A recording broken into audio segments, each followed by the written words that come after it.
Hello guys, this is your friend Naruto Multiverse 2.0 and we are back in new fanfic.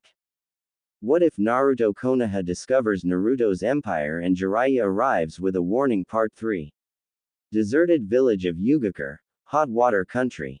Inside a deserted bathhouse, Naruto cursed to himself for the sixth time that morning as he received the memories of the clone he had left at the hot water capital. The new hot water daimyo had sold him out to the squad of Konoha ninja that were heading this way in exchange for a hefty reward.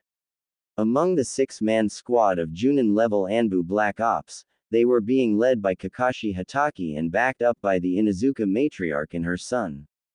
Naruto was in hot water country with his elite guard for an overnight stay before heading over to Spring Country. He was smart enough not to trust the young daimyo, who had ascended to the position following the death of his father. Naruto had passed through the hot water capital with his elite guards and had decided to check out the former ninja village of Yugakure, Hidan's former village. The village had become a tourist town, forcing Hidan to leave. When Hidan returned after joining Akatsuki, he had Kazuku in tow. Together, they put the entire village to the sword. Only 5 survivors had escaped the village, and Yugakure was abandoned. The local people said that the city was cursed by the insane Jashin priest ninja. Now, Naruto was hiding out, waiting for the arrival of his former sensei and the 2 Inuzuka. He had ordered the elite guard to keep the Anbu occupied while he dealt with Kakashi and the Inuzuka. Naruto did not forget their reactions to his banishment. He did not forget the cold indifference of his former sensei, or the death threats that were directed to him from the Inuzukas. And he wasn't in a forgiving mood. His spy network inside Fire Country had proven their worth.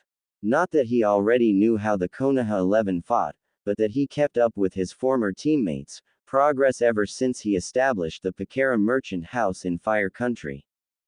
The Emperor had changed out of his casual attire and into his standard battle gear, mesh shirt, black combat pants, and boots. His black flak vest was the last item he regarded for a moment. Black like the sound flak vests, but it was similar in design like Konoha, only there was no whirlpool spiral on the back. It was his favorite. He slipped it on and checked his items for the upcoming battle. Scrolls, check. Standard kunai, check. Sword, check. The second clone that he had placed at the village gates had dispersed, Naruto gaining its knowledge. They were here. Placing his face mask over his face and his bandana over his hair, Naruto secured the sword over his shoulder and stepped outside to face his former sensei and the Inuzuka. At the entrance, the massive one-eyed dog with the missing ear sniffed the air. He is close. Very close. Sume Inuzuka gave her pet a pat on the head. Good, Kuromaru. Kiba Inuzuka gave Akamaru a pat on the head to soothe its whining. I know boy, I know. This place freaks me out too. The team from Konoha were in a neighboring village when they received word from one of the hot water daimyo's minions. The man they were looking for was in the capital, but was now headed in the direction of Yugakure. Several miles out from the city, the 3 Junin and their 10-man team of Anbu Black Ops had encountered the man in black's bodyguards. While the Anbu kept the bodyguards occupied, the Inuzuka and Kakashi headed for the deserted village, where they quarry awaited their arrival. After seeing their fellow ninja brought back empty-handed, Sume had been itching for a chance to take on the man in black. When word reached the Konoha ninja that the mystery man was in the vicinity, the special Junin immediately jumped at the chance. Kakashi, along with her son, who was also in training for becoming a special Junin, had tagged along. So this is Yugakure, Sume quipped as the trio of Junins walked through the gate. Hidan's hometown, right? Kakashi nodded. It was, until the village went from a hidden ninja village to a hidden springs resort. Hidan didn't take it very well and left. When he returned, he was a follower of Jashin and had Kazuku with him. What those two had done had made the Uchiha massacre look like a backyard brawl. Out of a village of over 300, only 5 survived. I can see why our friend chose this village. The locals believe that it's cursed.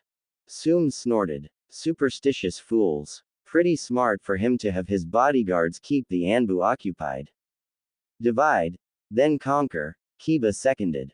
I can see why the others lost to him. They didn't have a special Junin and a master of the Sharingan along with them, Soom said. The others were careless. This is not a game, Inuzuka, Kakashi pointed out. We have our orders. We have to bring him in for questioning. Soom started to reply to that before she spied movement. There, she shouted as she and Kiba charged forward. Only to have Kakashi restrain the both of them. Could be a trap, he said. Raising his Hitai-8, exposing his Sharingan. He created 5 shadow clones and sent them off in the last known direction of the person Soom saw running into what used to be the village's inn. Watching from his perch several buildings away, Naruto shook his head. All too predictable. Hitaki, he muttered to himself as the 5 clones chased after his own shadow clone. A shadow clone loaded down with explosive tags.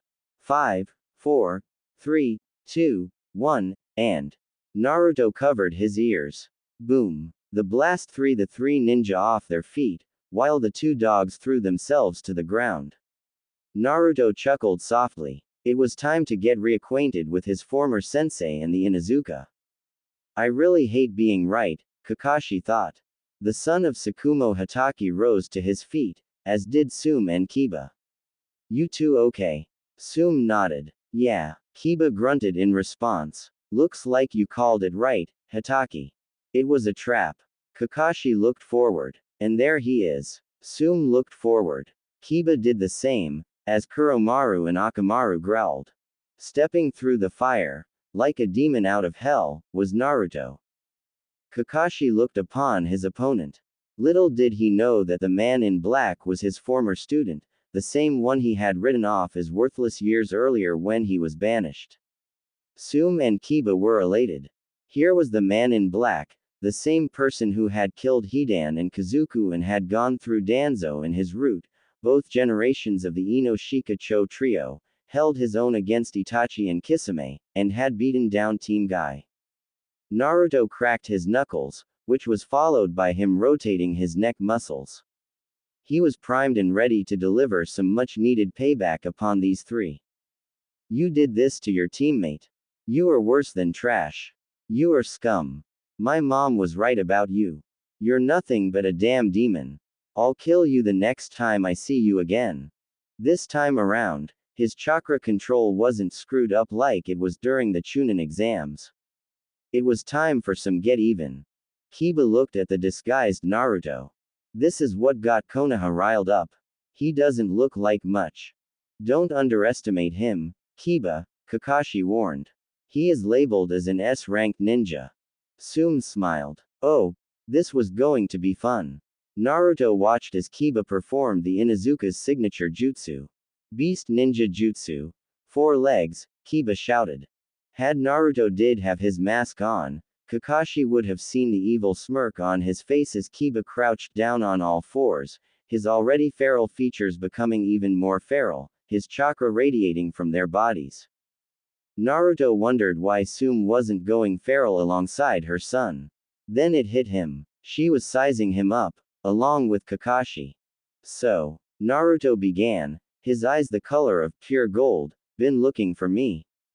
Akamaru, stay back. He's mine. Kiba shouted as he charged. Naruto shifted his body to the side as Kiba reappeared, his elbow striking nothing but air. You missed. Kiba Inuzuka, Naruto deadpanned. Kiba blinked. You know me. That one distraction cost the male Inuzuka, as he did not see Naruto's fist on a course for his chin. It was a full-body swing too, came out of Konoha from where he was born, hooked a right through the Ninja Academy, picked up even more speed through the Chunin exams, and was forged in the fires of the Unification Wars. Crunch. Kakashi winced as the uppercut from hell caught Kiba square in the chin and launched the feral boy in the air and backwards. He landed on his back, and slid to a stop in front of his dog, Soom, Kuromaru and Kakashi.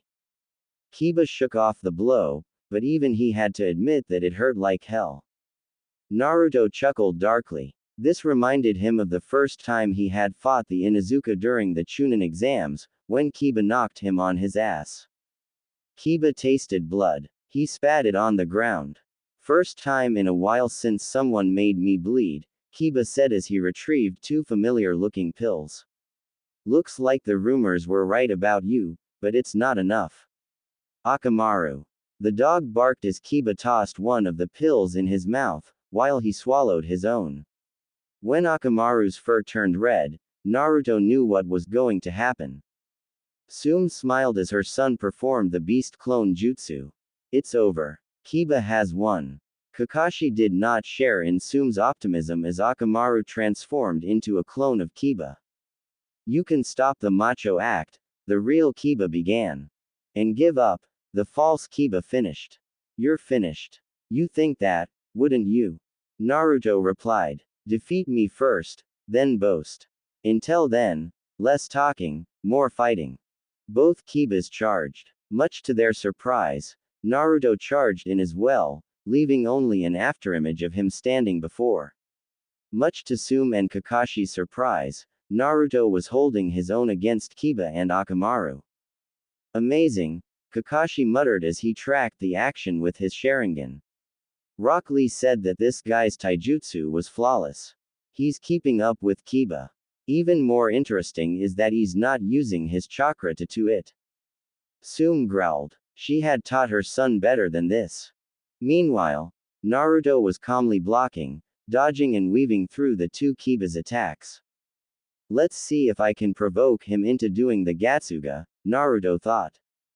His fox eye knew which Kiba was the real one and which was Akamaru, tagging both of them with several blows of his own, enraging the dog lover when he failed to strike him. Ducking underneath their punches, Naruto knocked them both back with a power punch to the plate. Then he grabbed a handful of Kiba's flak vest, pulled him in and began to punch him in the face several times before let go of the dog ninja and ducked, just as the Kiba clone pounced, crashing into the real Kiba instead. Pitiful, Naruto sneered. Kiba growled. He had not laid a single blow on this guy and he was moving just as fast. On top of that, his eye was swollen shut from the guy's rapid-fire style of punches. Pulling a smoke bomb out of his pouch, he had the false Akamaru keep him occupied when he flung the bomb at Naruto's feet. Upon hearing the coughing and hacking, Kiba saw that his much-needed opening had appeared. Akamaru, now! Kiba shouted as they both charged into the smoke spinning into the Inuzuka signature technique.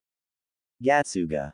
Wham! When the smoke cleared, both Kiba and Akamaru, who had reverted back into his original form, stood proud and tall over the still form of the man in black. Hey! Kiba breathed. Told you, that you already lost. Tsume let out a whoop of joy. That's my boy. You showed him what the Inuzuka could do. Her and Kiba's elation was short-lived, as the body of the man in black vanished in a poof of smoke. Kakashi spied movement from above and looked up. Kiba, watch out! Kakashi shouted, pointing upwards. Kiba looked up, just in time to see Naruto sailing at him as he finished off several seals. Wind release. Deadly tempest. Kiba didn't know what hit him. All he felt was a blast of supercooled air that struck him with the force of a stampeding bull, which. All too easy, Naruto replied as he rose to his full height. Impressive, Kakashi thought. When Kiba threw that smoke pellet, he used a shadow clone while he escaped. I barely registered him jumping into the air. He masked his chakra while at the same time, using it to escape the Gatsuga. His mastery of battle tactics is on par with the Nara. And that jutsu. Tsume shook her head. Kiba, you idiot. As Akamaru reverted back to its original form, Kiba said one thing before losing consciousness. Mama, I hurt. Kuromaru, ready? Tsume asked as she rose to her height. As always, Kuromaru replied. My son may be Junin, but he still has a lot to learn, Tsume said. She then activated the beast mimicry, followed by the beast clone, transforming Kuromaru into a clone of herself. I am the matriarch of the Inuzuka clan, Special Junin Sume Inuzuka. You have proven to be a worthy adversary in your encounters with my fellow ninja. But it ends here. Then show me, Sume Inuzuka, Naruto replied as he went into another stance, think Guken's stance from SSF4. Show me what a special Junin can do. There was no arrogance in his voice. His tone was casual, borderline cordial. It then dawned on Kakashi. He was toying with them. Sume, stop. Too late. Sume and Kuromaru charged. Claws outstretched, the two Sumes attacked. This time around, she didn't make it easy for Naruto. The Emperor took one step back in order to keep Sume from clawing his face off, allowing the Sume clone to catch him with a dropkick to the chest, causing him to stumble. Capitalizing on her advantage, Sume pressed on the assault, succeeding in tearing a gash in Naruto's flak vest. I'll tear you apart piece by piece, if I have to, Sume snarled. Trust me, it won't come to that, Naruto replied, right before unleashing his own counterattack. Sume felt the air rush out of her lungs when Naruto punched her hard in the stomach, followed by an elbow to the gut. The Sume clone got a knee to the chin when it tried to sneak attack from behind. It was at that moment that Kakashi realized that Kiba was gone. Suga. Crunch. Kiba had struck from behind when Naruto was distracted by Sume. The impact of the blow had sent Naruto crashing through a wall. Catch me off guard, will he? Kiba said as he took a knee, the Suga taking a lot out of him. Never underestimate the Inuzuka clan. Sume smirked as Kuromaru reverted back to his usual form. Sorry, Hitaki. Looks like you get to sit this one out. The honor of capturing the man in black is ours. Kuromaru, Akamaru, retrieve our prey. Kuromaru and Akamaru barked in response and rushed in after Naruto. Kakashi could not shake off the feeling of dread that was creeping in his gut. That was too easy. Unless. His fears were verified when the unmistakable sound of a trap were sprung, the victims being the two dogs of the Inuzuka. Naruto stepped out of the hole he had made, looking worse for the wear, but still able to fight. His flak vest and mesh shirt were shredded from Kiba's Suga. That hurt, almost, he said as he discarded the shirt and vest, leaving him from the waist up. Kakashi took notice of the numerous scars on his chest and torso, think the smaller scars Kazuya has on his body, a sign of a battle-hardened warrior. Where's Akamaru and Kuromaru? Sume demanded. I didn't kill them, Naruto replied. They're incapacitated, but alive. You were holding back all this time. The way Kakashi had said it was as if he was stating a fact. Of course, Naruto replied as he prepared himself for the upcoming assault. No matter how random things are, I always have a plan. And half of that plan has been executed by removing those walking fur coats out of the equation. The second half is simply beating you three down. Assuming his fighting stance, he said, so, who wants to dance? Shut up. You talk too much. Kiba shouted as he charged. Kiba, wait. Both Kakashi and Sume shouted. Too late. Kiba's hot-headedness had cost him. Crunch. Naruto's fist had broken Kiba's nose. As Kiba screamed in pain, Naruto swung his other fist with chakra-backed strength, catching Kiba on the jaw. The sickening crack that followed had verified that Kiba's jaw was broken. The male Inuzuka was sent flying before falling into a heap on the ground. Kiba! Sume screamed. Naruto smirked evilly. Kiba was just too predictable. One Inuzuka down. One to go. This time, Kakashi joined the enraged Inuzuka clan head in attacking the Emperor. Kakashi armed himself with a pair of kunai. This time around, Naruto had stopped holding back. Summoning a chakra chain and stiffening it so that he could wield it as a staff, Naruto went on the attack. He slapped the kunai out of Kakashi's hands and swept him off his feet. The older man was forced to roll out of the way when the Emperor attempted a leaping overhead strike, causing him to miss. Sume attempted a Suga of her own, but Naruto used the chain as a pole vault, propelling himself into the air, just as Tsume spun past him. When she landed, she felt a chain-like staff strike her on the back of her skull, leaving her stunned. Kakashi tried to attack Naruto from behind, only to find himself in a reverse armbar, and getting his face punched in repeatedly, as did Kiba before him, right before throwing him towards Tsume. The Inuzuka matriarch jumped over Kakashi and went on the attack.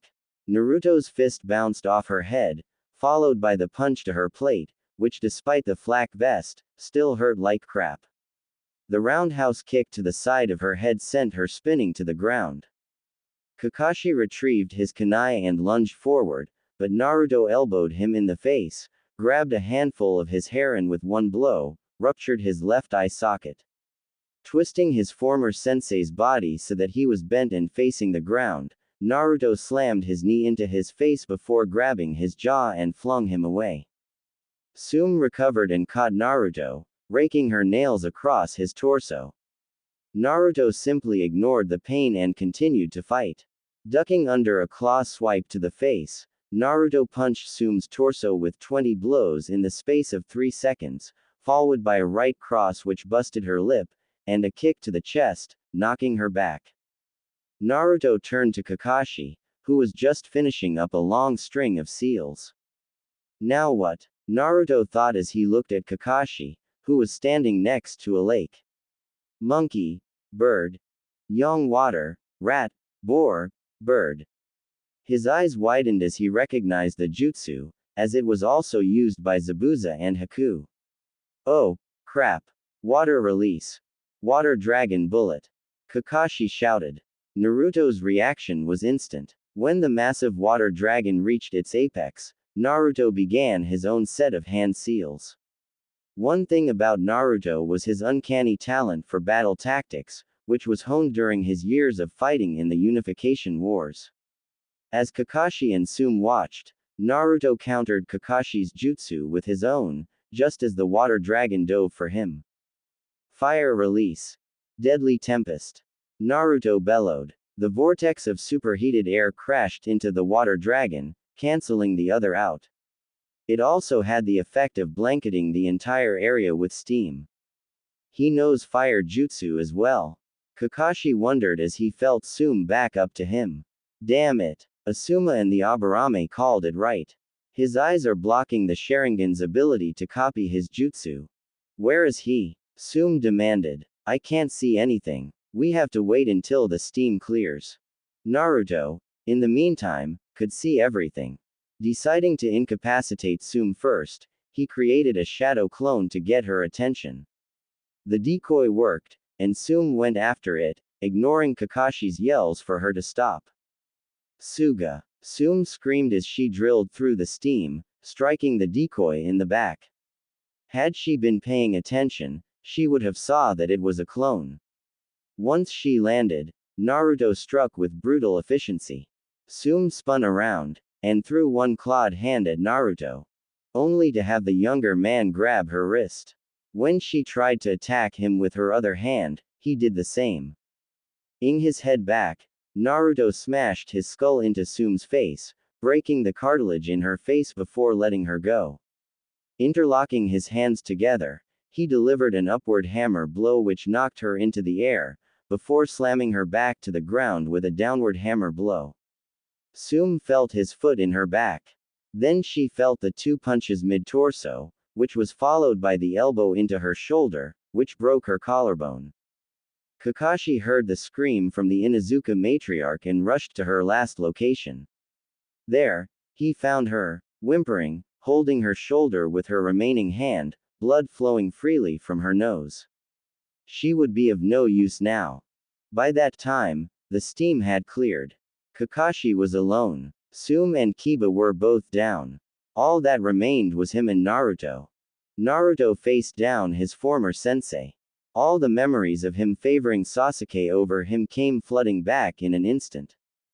The wave mission, in which he and the Banshee were ordered to practice tree climbing and chakra control while he trained his precious Uchiha. the Chunin exams, in which he had told Naruto that he was training Sasuke and not him. And that day when he was banished for simply doing his job, and Kakashi was one of many who had condemned him. So what, Sasuke had been returned battered and bruised. The life of a ninja was full of risks. Kakashi didn't blink when he noticed the Chidori wound in his shoulder.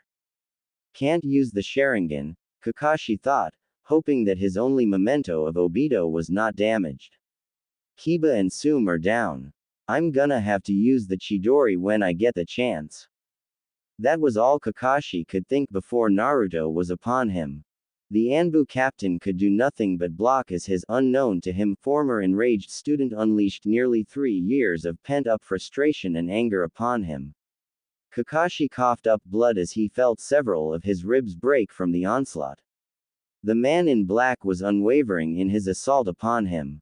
Even more worse, whenever Kakashi tried to counterattack, it was as if the man in black was reading his every move. His counter-strikes were indeed brutal. In desperation, Kakashi performed a substitution, appearing behind Naruto while he had punched out a log that took Kakashi's place. Chidori. Naruto wasn't going to fall for that again. Imperial style. Flash step, he whispered. Naruto had derived the flash step from the Hirishin. He already can move just as fast as Lee without the weights, but using chakra to boost his agility, he found he could move fast to the point that he would leave an afterimage without the signature yellow flash. Something that Kakashi had found out the hard way, as he realized way too late that Naruto was behind him. With a yell, Naruto nailed Kakashi with his final attack. Boot. Gyaaa. Naruto's revised version of the 1,000 years of pain had met its mark, and sent Kakashi flying. The Junin landed hard on his right side when he was sent crashing through a tree, the impact breaking his right arm and leg. Kakashi whimpered as he tried to get to his feet, but to no avail. Finally, Kakashi lost consciousness. Naruto took a moment to get himself under control. Looking around, he saw that all 3 Konoha Junin were out cold, but alive. When Yahiko and the rest of the elite guards had showed up after blowing past the Anbu, they found Naruto crouched over Kakashi. The reason being, Naruto remembered Kakashi having one of his father's Hirishin kunai in his possession. Said kunai was now in Naruto's hand, having pilfered it from Kakashi's effects. You of all people don't deserve this, Naruto said as he pocketed the kunai. You, Kakashi Hatake, abandoned me in favor of the Uchiha. I am not the scum you once proclaimed me to be. You are.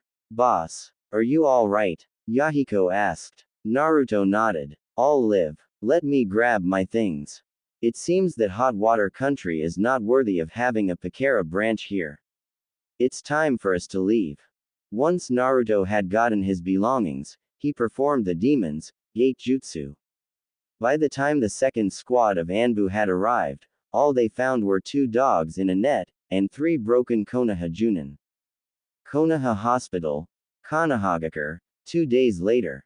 While taking their daughter for a routine checkup, Asuma and Kurenai Sarutobi decided to check in on Sume Inuzuka. The Inuzuka matriarch was in her son's room. Sume's arm was in a sling, her collarbone reset, as was her nose, as the bandage over that was any proof. Kiba was out cold, his jaw having to be rewired, his nose also reset. Akamaru and Kuromaru, who were on the ground resting, raised their heads, but calmed down once they saw that it was the Sarutobi clan head and his wife. Asuma knew the Inuzuka clan head for many years, as did Kurenai, since they both were on the same team together back when they were younger, and despite everything, they remained friends. When Kiba had told Sume that Kurenai was his Junin instructor, she approved of the decision. So how is he? Kurenai asked of her former pupil while Asuma petted both Kuromaru and Akamaru. Not as better off as me, Sume replied, subdued, gesturing to her sling. The Godime had to rewire his mouth shut. Looks like we'll both be out of action for the next couple of months in order to heal.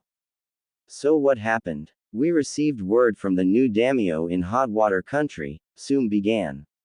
Said that the man in black was in the area, heading for Yugakure. Kiba, Kakashi and I were close by. We waited for a backup of Anbu to show up before we gave chase. The man's bodyguards intercepted us, and the Anbu held them, allowing us to continue on. We found in Yugakure, and this is the result. Asuma winced. Ouch. Looks like you three pissed our friend off. Sum chuckled bitterly. You should see Hataki. He had the worst of it. 12 broken ribs in both his right arm and leg broken. But that's not the worst of it. From what the Godime has told me, not only will he be out of action for close to 6 months, but he won't be able to sit right for the next couple of weeks. Just what did he do to him? Kurenai asked. Remember that joke jutsu that Kakashi likes to do? Asuma knew what Sum was talking about. The 1,000 years of pain. What about it? Looks like our friend did it to Kakashi, and he didn't use his fingers. He used his boot instead. Asuma winced. Ouch. Really hate to be him. Talk about the final indignity. Journal of the Emperor, Naruto Uzumaki Namikaze. Entry 15. I was visiting the Imperial Consulate in Mist when at Yahiko's suggestion, I decided to check out the ruins of my mother's home village. I was surprised that the Whirlpool ruins were located in the far end of Wave Country. Wave Country was at least a few hours travel by boat from here, and it has been a while since I've visited the old drunk and his family. And Yahiko did have an interesting point. I was always intrigued about the Whirlpool village from what he told me, so I decided to head for Wave once my business with Mist was completed.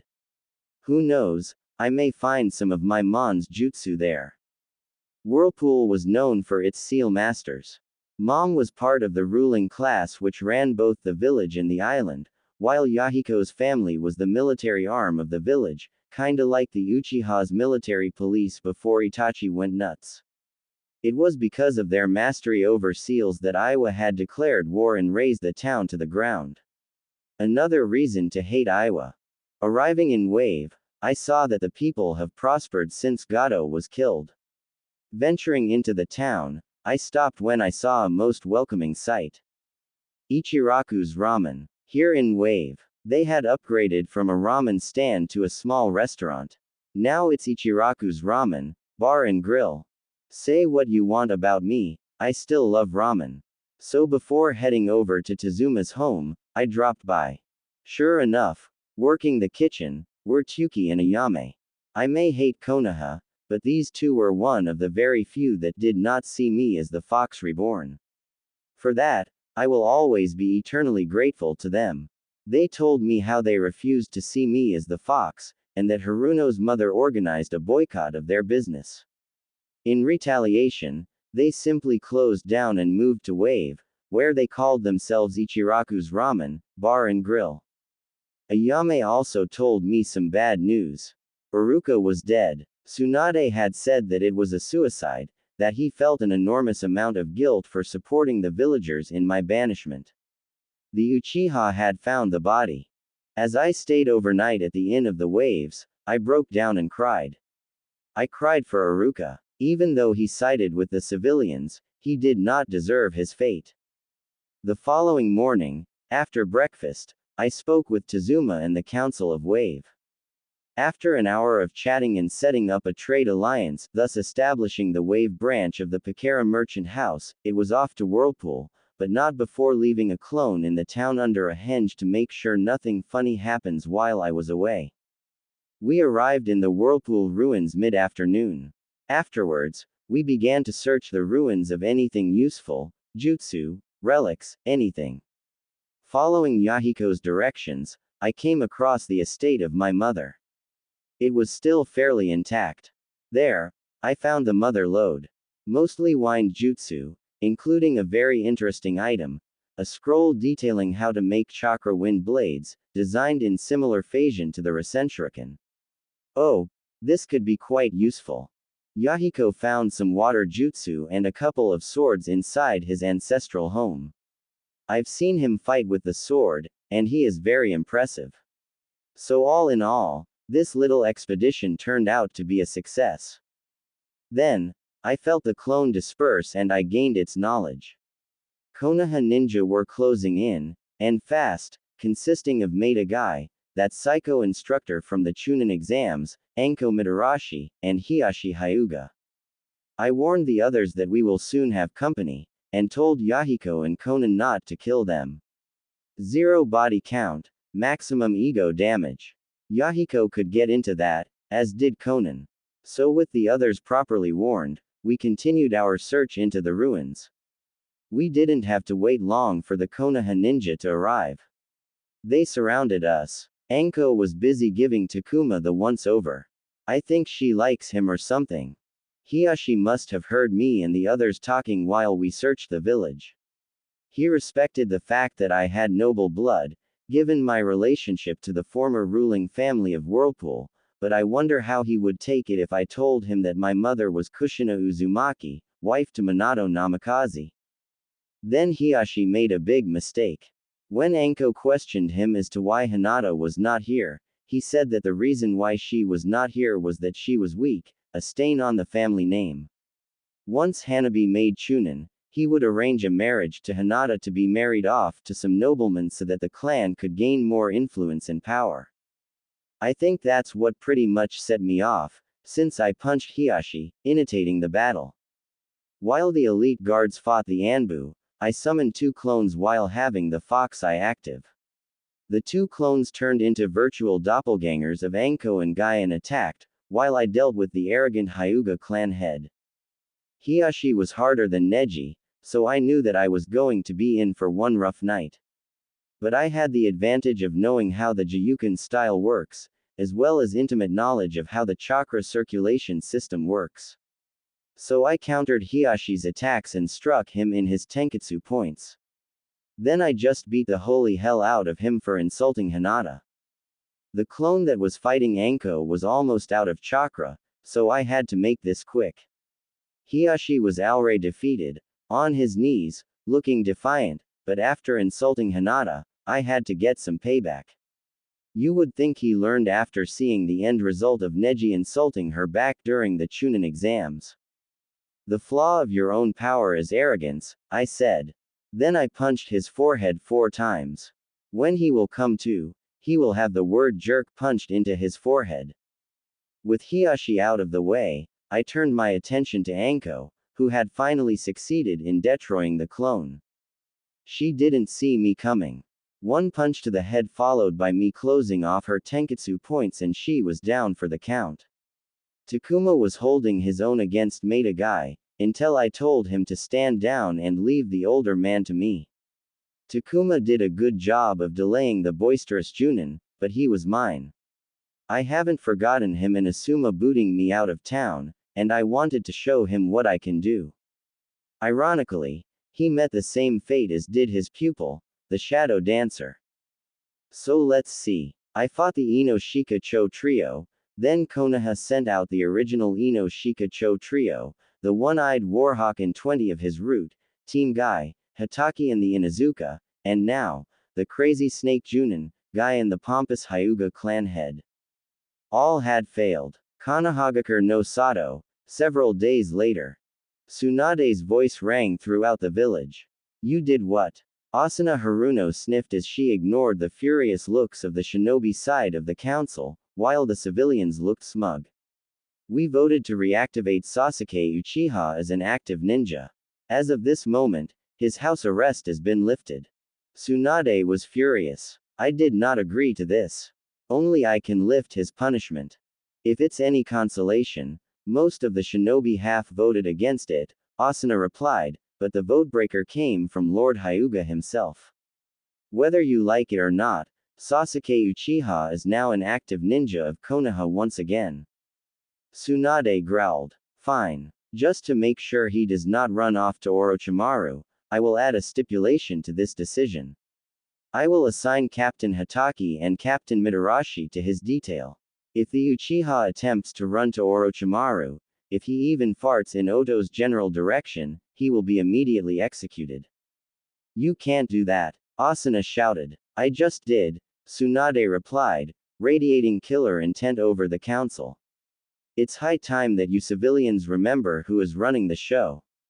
This is a shinobi village, and no civilians should have no say in shinobi matters. This has gone on long enough. You seem to forget yourself, Senju, Asuna replied with a smirk. We can just as easily remove you from office. We have the wealthy and the men of quality in our ranks. And I have an army of pissed off, underpaid shinobi, Tsunade countered, slowly rising from her seat, glaring daggers at the arrogant Haruno, her voice rising in anger. An army of pissed off, underpaid shinobi who blame you and the civilian council for the mess that we are currently in. An army of pissed off, underpaid and potentially moonicious shinobi that at my command, will roast and eat your men of quality, in the ashes of the town square. I will say this only once. Cross me again, and the Uchiha massacre will look like a village dance compared to what I will do. Furthermore, the civilian council and Hiashi Hyuga are immediately suspended for the rest of the month without pay. Get the hell out of my sight. It was true. Ever since the fire daimyo had have the financial aid following their attempt to make Jiraiya a missing ninja, the civilian clans have been living high off the hog while the ninja were resentful of the docked pay brought on by the civilian council's stupidity. Even Danzo, who orchestrated Naruto's banishment, was furious over the council's arrogance. The village teetered on the edge of civil war, all thanks to the civilian council. A civil war that the shinobi force can win hands down. And if the Fire Lord decided to get involved, he would easily side with the shinobi. So peace, as shaky as it was, managed to continue inside the leaf.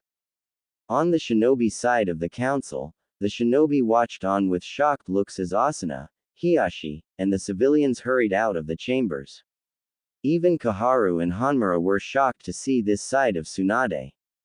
Despite having taken part in Naruto's banishment, they were on the side of the shinobi council this time around, and thankful that they voted against reinstating Saskew. You were right, Shikaku, Shuza said. Women can be scary. Given the choice of dealing with Tsunade or my wife and Sum, I'll go with the latter, the lazy Nara said. Very troublesome. From the Journal of Naruto Uswamki Namikaze.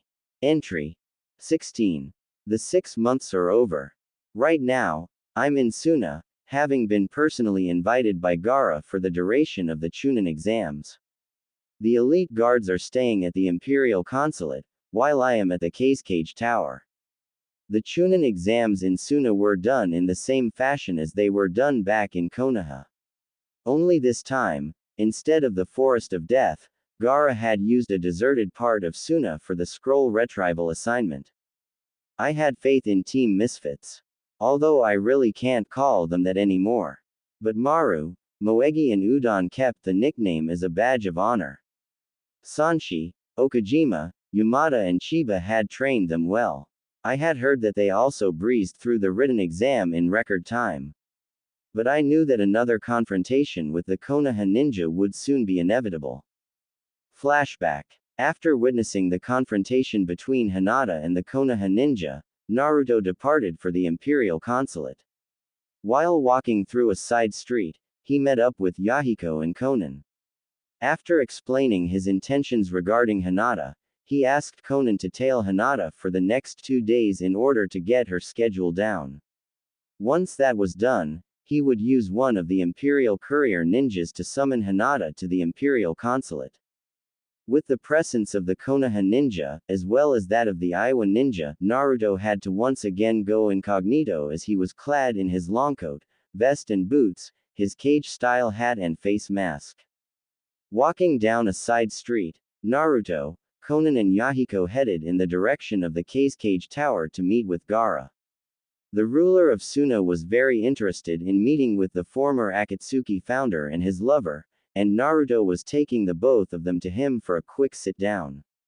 So far, with the exception of Gaara himself, Fu and Yagura, the remaining Jinchuriki were safe in his empire, and the Akatsuki were none the wiser. Naruto stopped in mid-step. Yahiko and Konan also stopped. What is it? Yahiko asked. We're not alone, Naruto calmly replied as he turned around, as did his two bodyguards.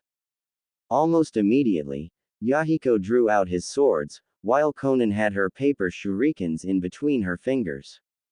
Behind him were Kurenai Uehi, Sakura Haruno, Kiba Inuzuka, Kakashi Hatake, Anko Mitarashi, and Tenten. Kiba had not forgotten the crushing defeat that he had given him, and was ready to attack. However, as Naruto calmly used a scroll to summon his sword, he relented. Kiba, you can't fight him here. Stepping in between the Inuzuka and his giant dog, was the one person that Naruto wasn't expecting to see.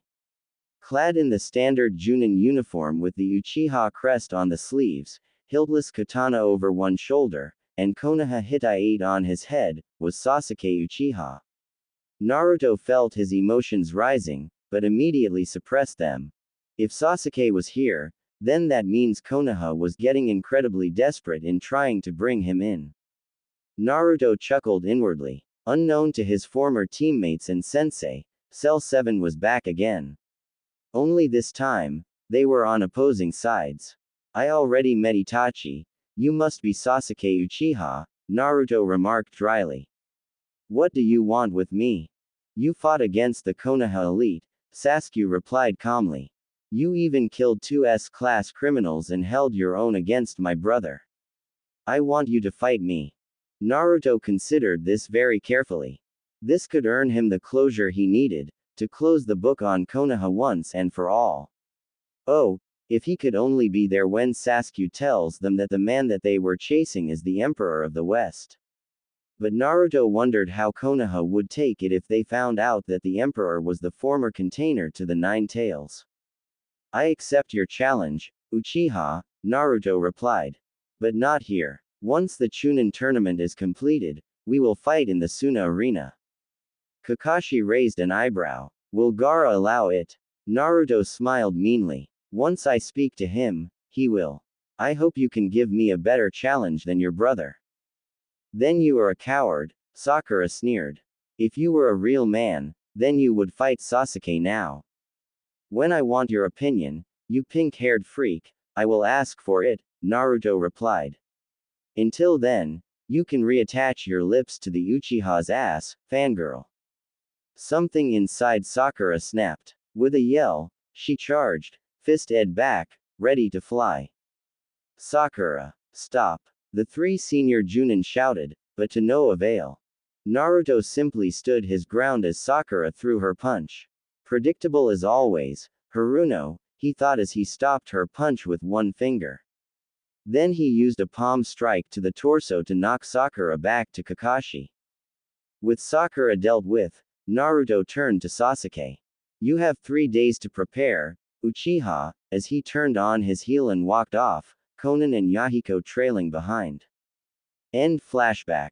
After that confrontation, I made my way to the Cage Tower and after Gaara had talked with Konan and Yahiko, told him of the challenge the Uchiha has thrown to me, and that I wished to fight him inside the Suna arena once the Chunin exams are over.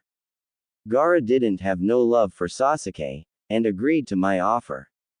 I retreated to the Imperial Consulate to not only prepare for the match, but to also make plans in contacting Hinata. Entry 18. Took me 2 days, but I contacted Hinata. Right now, she is asleep, safe inside the Imperial Consulate. Her father had placed that damned seal on her, the same one that Neji had, and shoved her inside the Branch family when she lost to Hanabi. I cemented Hinata's loyalty when I not only removed it, but also told her that I was the Emperor of the West. Right now, Maru is the last member of Team Misfit to make it to the finals. Moegi and Udon ended up fighting one another. That match ended in a double knockout. Despite that, those three had made me proud. Gaara has taken me to the side and told me that he was very impressed with the results of their training, and despite how things may end, he will promote them to Chunin. I also received another shock. The last of the Jinchuriki was waiting for me inside the Imperial Consulate, wishing for an audience with me. I remembered her from my days as a Konoha genin. Fu, the Jinchuriki of the Nanabi. She had heard about me retrieving the other containers and granting them asylum from the Akatsuki. Fearing the organization of S-class criminals, her village had chosen to exile her. When he found out that I was in Suna, she sought me out. That was a first. But it did save me the trouble of tracking her down. We talked inside the Imperial Consulate. When I revealed my true identity to her, Fu was very surprised to see me again. I welcomed Fu into the ranks of the Empire, promising to take her with me once the Chunin exams are completed.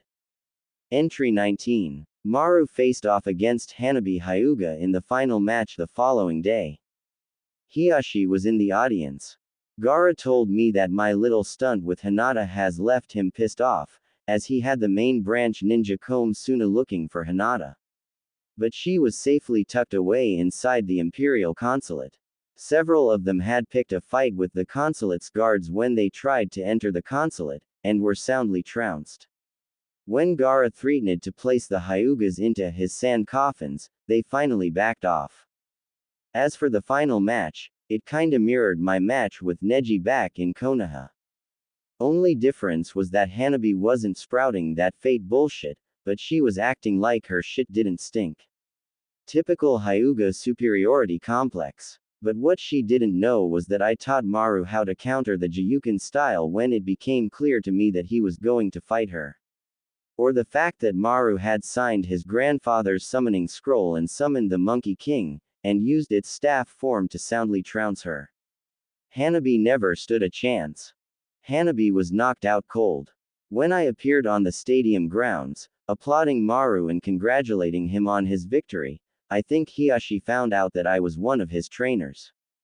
He had came to Suna to see his heiress clean house, and as Hinata had told me, to show her just how worthless she was when Hanabi had won. I think Hiyashi was furious to the point that old man Sarutobi's grandson had trounced his precious heiress. He got a boot to the head for his troubles when he tried to attack me once again. Good thing I was dressed for battle, since Sasuke appeared. I ushered Maru out of the way as I faced down my former teammate. If I was angry when I fought Hatake, I was absolutely furious with the Tem. Hinata had filled me in, that he was pardoned by the civilian council, placing the blame on both me and that Hiki Orochimaru gave him, but Tsunade had him placed under house arrest, which was later lifted by the civilian council in order for him to come and face me in Suna. The Shinobi Council and the majority of the Shinobi don't trust him ever since his attempted defection, whereas Sakura still worships the ground he walks on. Gaara himself gave the order to begin. Sasuke has improved during my absence, but I had fought and trained long and hard over the years. That title of emperor wasn't just for show. But honestly, out of all of the Konoha ninja I had fought, Sasuke was the toughest. We fought for at least 30 minutes, until I finally gained the upper hand. Before I knocked him out, I told Sasuke that I was the emperor of the West. Maybe now that would get Konoha off my back. After the match, I returned to the Imperial Consulate, and waited for the town to clear of the visiting ninja. Once they were gone, I said my goodbyes to Gaara and used the Demon's Gate Jutsu to return to Kimen City, with Hinata, and the last of the Jinchuriki. Sanshi was right. I had to face my demons and to free myself of my past. Beating down the Konoha elite pretty much did it for me. Now, I feel as if a huge weight has been lifted off of my shoulders. I can finally focus on the future of my empire. I can focus on Hinata. Konohagakure no Sato, following the conclusion of the Chunin exams. The civilian council had placed all their hopes on Sasuke, hoping that the Uchiha elite could defeat the man in black and bring him to Konoha, after the mystery man had given the leaf black eye after black eye after black eye. Their hopes were dashed when they saw the ninja that were sent to Suna return. Without the man in black. Despite his injuries, Sasuke had a report to make. Ignoring the guards at the gate, Sasuke and Kakashi headed for the Hokage Tower. Inside the council chambers. What? This time, the outburst didn't come from Tsunade. It came from Asuna Haruno. Even the shinobi side of the council was very concerned at the change in events. Sasuke had just told them the identity of the mystery man. Several high-ranking Junin also sat in on this meeting, as they were curious as to who the mystery man was. I said he is the emperor of the Western Empire, the Uchiha confirmed. He told me before knocking me out. The cage had all but confirmed it. On the shinobi side, shock was the evident reaction, while disbelief reigned on the shinobi side. Even the normally arrogant Danzo was shocked. The mystery man was the infamous emperor that has been making waves back in the West.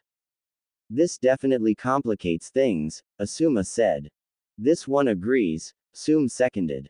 At least I feel a whole lot better about losing. Troublesome, Shikaku muttered. Very troublesome. We almost pissed off the Western Empire by attempting to kidnap their ruler. Inochi and Shuza, who were seated next to their teammate, also agreed. Danzo was thinking along the same lines.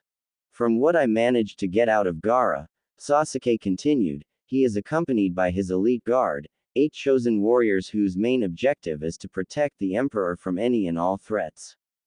So what was the emperor doing in Suna, of all places? Asuna demanded. He seems to be pretty chummy with the Godime cage, Kakashi said.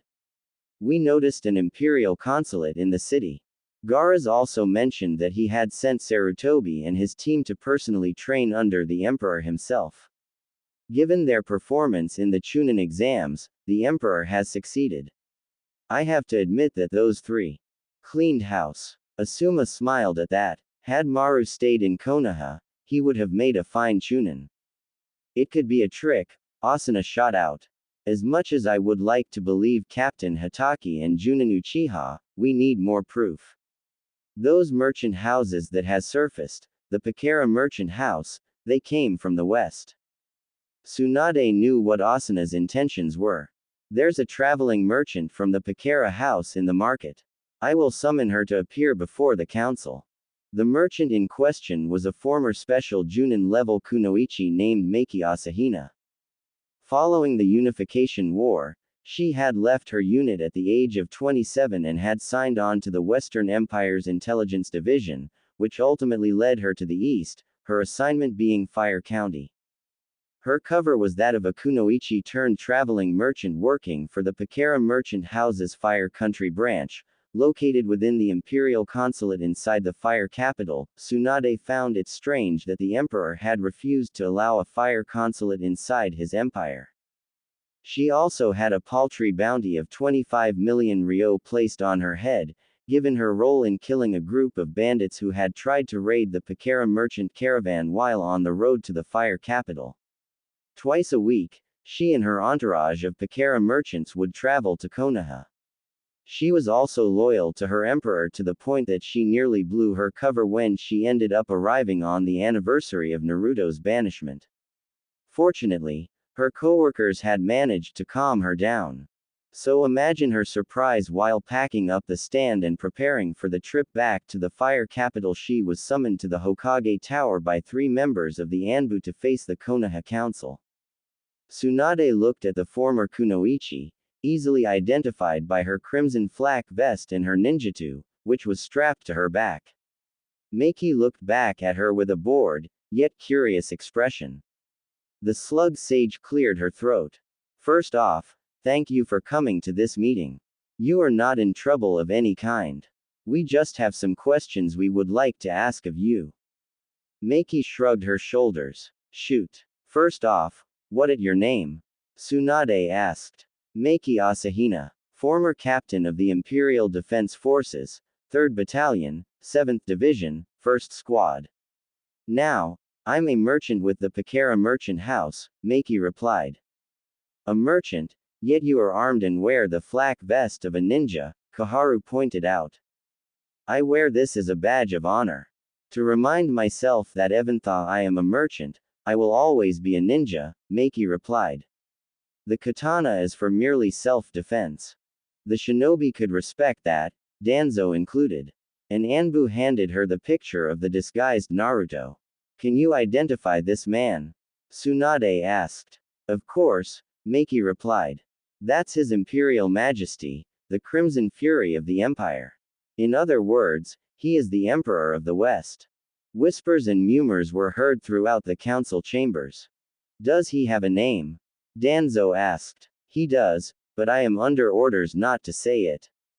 The Emperor has many enemies, and there are those in the East who wish to make a name for themselves by eliminating His Imperial Majesty and take his throne. His clan is virtually the richest out of all of the clans in the West.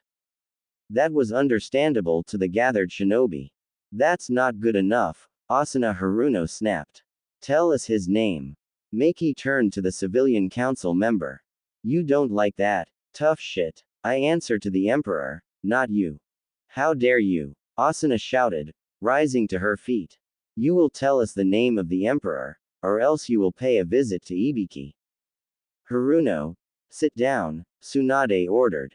Leave it to the hot-headed Haruno to antagonize their guest. But, Asuna sputtered, shut up and sit down. The Godime bellowed, the sheer will alone made Asuna collapse into her seat. Once Asuna was properly humbled, Tsunade turned back to Meiki. I apologize for Representative Haruno's behavior. Apology accepted, Lady Hokage, Meiki replied. I take it you want to know more about the boss? The boss, Tsunade repeated. It's a nickname we have for the Emperor, Meiki explained. It goes back during the days of the Unification War.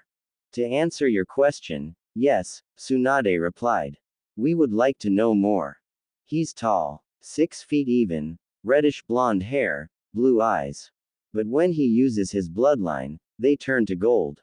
Likes to wear black, which earned him the nickname, the Man in Black. I fought alongside him in the Unification War, back when he was a teenager. You mean, Shikaku began. Meiki nodded. He unified the lands and became emperor when he was 15 years old. That was 3 years ago. Quite an amazing feat for a kid. Asuna snorted at that, but kept silent. Danzo, on the other hand, was pretty impressed. Yosh, the emperor is truly a youthful opponent. Rock Lee shouted. To have unified the West in such a short time. Indeed, my most youthful student. Guy said. Guy sensei. Lee. Guy sensei. Lee. Guy sensei. Lee. Bonk. Bonk. Tenten brought the dreaded jutsu to a halt by knocking both men out.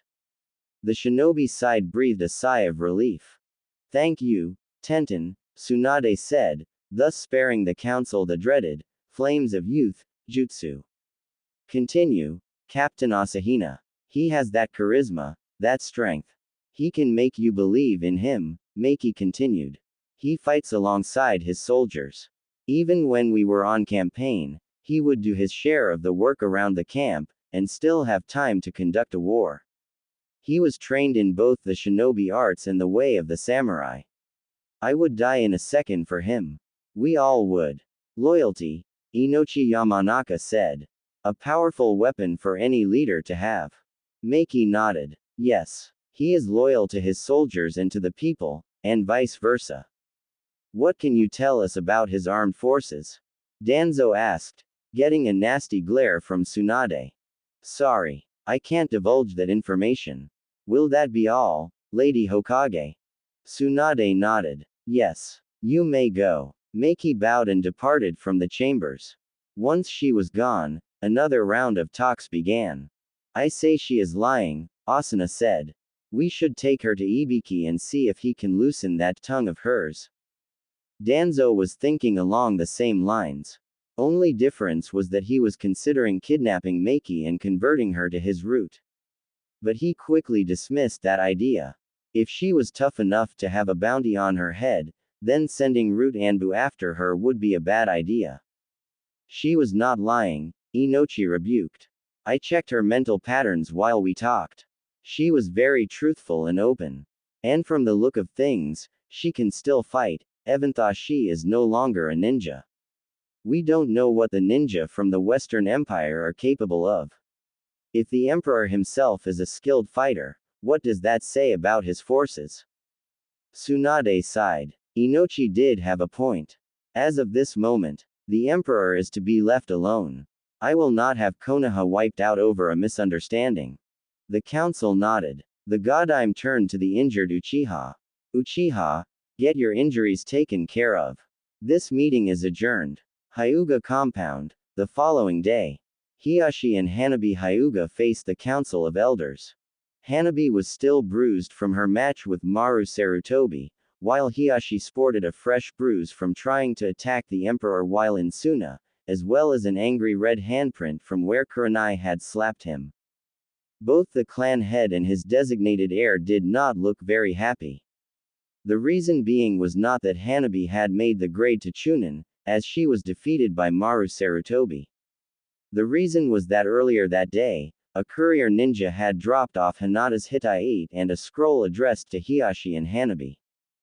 The scroll had all but verified it. Hinata had defected from the clan and the village.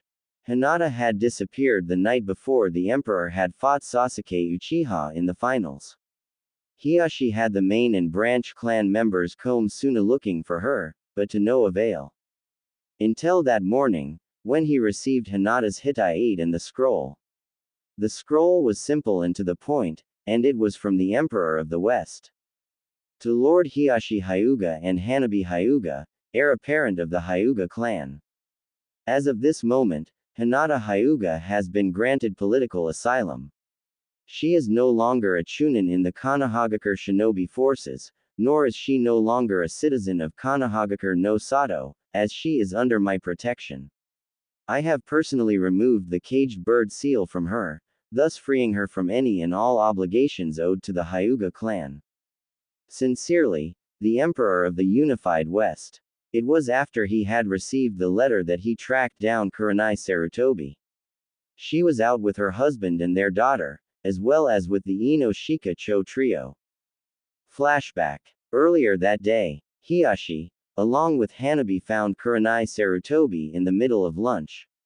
Said ninja was with her husband and daughter inside a restaurant.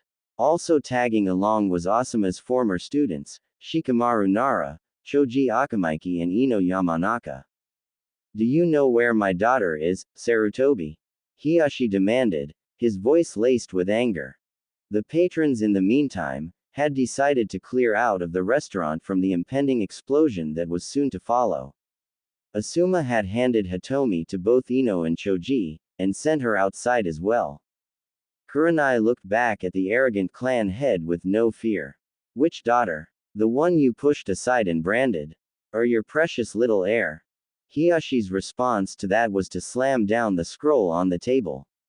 You know damn well which one I am talking about. Hinata was your responsibility during the Chunin exams. And you let her escape. Now Kurenai was getting angry. Don't you blame this on me, Hyuga, the red-eyed genjutsu mistress shot back. Whose idea was it to send her to Suna so she could witness Hanabi's triumph? That was your idea, not mine. By the way, how did Hanabi do in the exams? I see that she is not wearing a Chunin vest. Asuma, in the meantime, was reading the scroll, with Shikamaru looking over his shoulder. Is this for real? The chain-smoking clan head asked. Very. Hanabi replied. Just so you know, we are going to hold your wife responsible for this, Captain Sarutobi. My wife is not to blame, Asuma replied flatly.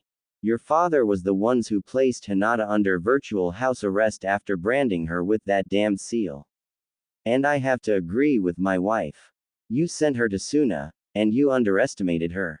Hinata is gone, and I hold you responsible, Hiashi sneered. I hope you're happy, Kurenai Sarutobi. She is gone, to be a whore to that upstart of an emperor. Slap. In a flash, Kurenai was standing in front of the Hyuga clan leader. Said leader now had a red handprint on his face, the end result of Kurenai slapping him in full view of his daughter, Asuma and Shikamaru. Hanabi rushed in to intervene, but was stopped in her tracks by Shikamaru's Kajmane. You are a damn fool, Hyuga, Kurenai spat out. You placed that damn seal on her when she wasn't the perfect little heiress you wanted. Both the main and cadet branch treated her like garbage because of her support towards Naruto. At least with the Emperor, she can be happy for once in her life. At the loss of face, both from his daughter leaving and being physically and verbally berated by the Genjutsu master, Hiashi was ready to attack. However, a trench knife to the throat stayed his hand. He hadn't seen Asuma move that fast since, ever. Touch my wife, Hyuga, Asuma deadpanned, and I'll gut you where you stand. Before a brawl could ensue, a squad of Anbu Black Ops, led by Kakashi, intervened. End flashback. In the end, Hiashi and Hanabi were reprimanded. Kurenai was cleared of any wrongdoing, but it was a bittersweet victory. Tsunade had to follow the rules of the Konoha Charter and Hinata was placed in the bingo book as AA-ranked missing ninja with orders to retrieve on site. Now, the clan head and his heir was in a meeting with the Hyuga Council. This is most disturbing news, Hiashi, one of the council members said. Not only did Hinata had defected from the clan and from Konoha, but the emperor was able to remove the caged bird seal. Impossible. A female Hyuga main branch member said. That seal was designed to be permanent. How can the emperor remove it? Either way, no one from the branch clan must not know about this, the first member said. If they find out that the caged bird seal can be removed, then we are looking at a civil war. I agree, Hanabi said. Hinata is gone, and the Byakugan is in the hands of the Empire. That is unfortunate. But the Emperor cannot protect Hinata all the time. She is, as my father has told me, and it has already been proven, weak. All we have to do is bide our time. Hinata will return to the east. And when she does, we will strike. Furthermore, if it pleases my father and the Honorable Hyuga Council, I propose an incentive to get Hinata back. Such as? A third council member asked. A bounty contract on Hinata, Hanabi replied. 20 million ryo to anyone who brings Hinata back alive to face justice. A reasonable incentive, Hiashi said. After talking it over, the three council members turned to Hiashi and Hanabi.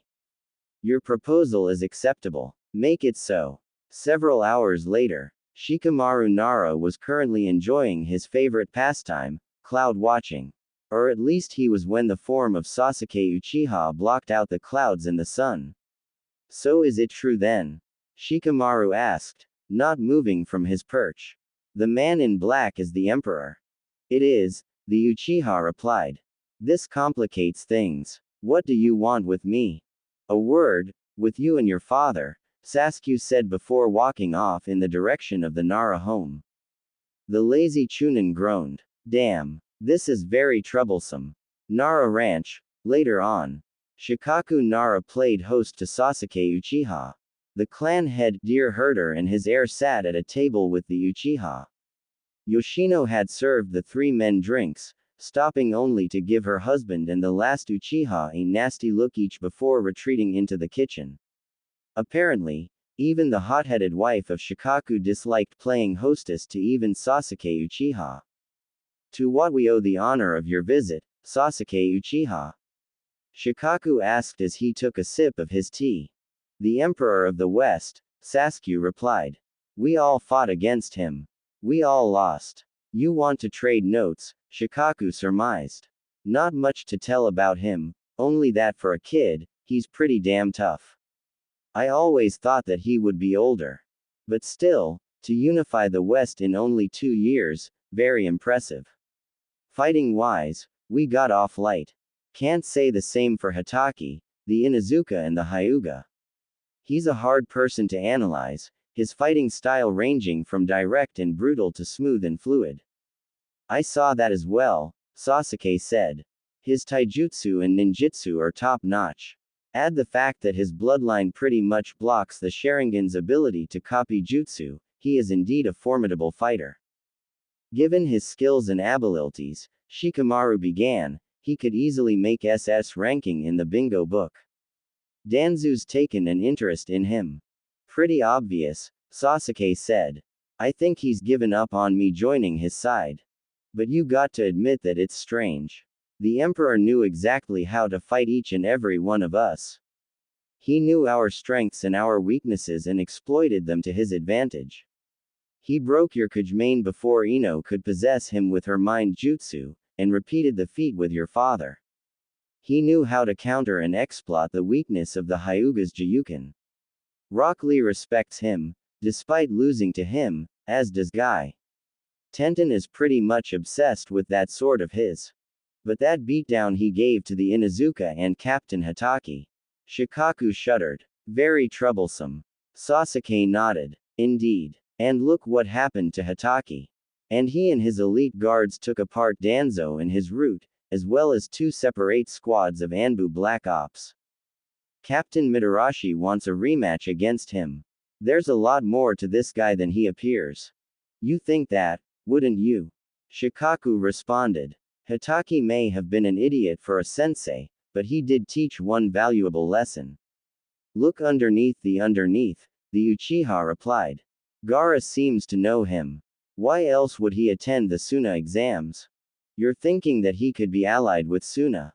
Shikamaru asked. Sasuke shrugged his shoulders. Could be. I noticed an imperial consulate in the city. And Gaara was more than willing to allow the Emperor and myself to fight in the Suna arena once the tournament was completed. So yeah, an alliance with Suna is pretty feasible. Hard to believe that he unified the West while most of us made Chunin, Shikamaru drawled. And he survived a confrontation with Itachi and his shark-faced buddy, a feat in itself. And the fact that he has intercepted most of the Jinchuriki from the Akatsuki. Sasuke trailed off. Do you think that he can be among them? Shikaku and Shikamaru stiffened slightly. They knew that Sasuke was talking about Naruto. While the remaining members of Cell 7 were indifferent in regards to his banishment, Sasuke showed general remorse in seeing his former teammate banished. Shikamaru had even overheard him at his cousin Obito's grave one day, saying that Naruto may had been a knucklehead and a dead last, but he was loyal and that the council should not have banished him. But ever since Sasuke had released the details of the planned Uchiha revolt, as well as of the circumstances of the Nine Tails attack on Konoha, he has gained even more of the shinobi population's mistrust. The civilian council continued to kiss his ass. Sasuke downed the rest of the tea and placed the cup back on the tray. Either way, I hope he is still alive and happy, regardless of his banishment. Thank you for your time, Lord Nara. Shikamaru. I think I can find my way out. Once Sasuke was gone, Shikaku looked pensive for the first time in a while. So what do you think? He asked Shikamaru. Uchiha has a point, Shikamaru said. Deception's always been part of our way of life. The Emperor is a wild card at best. A highly skilled wild card, but a wild card nonetheless.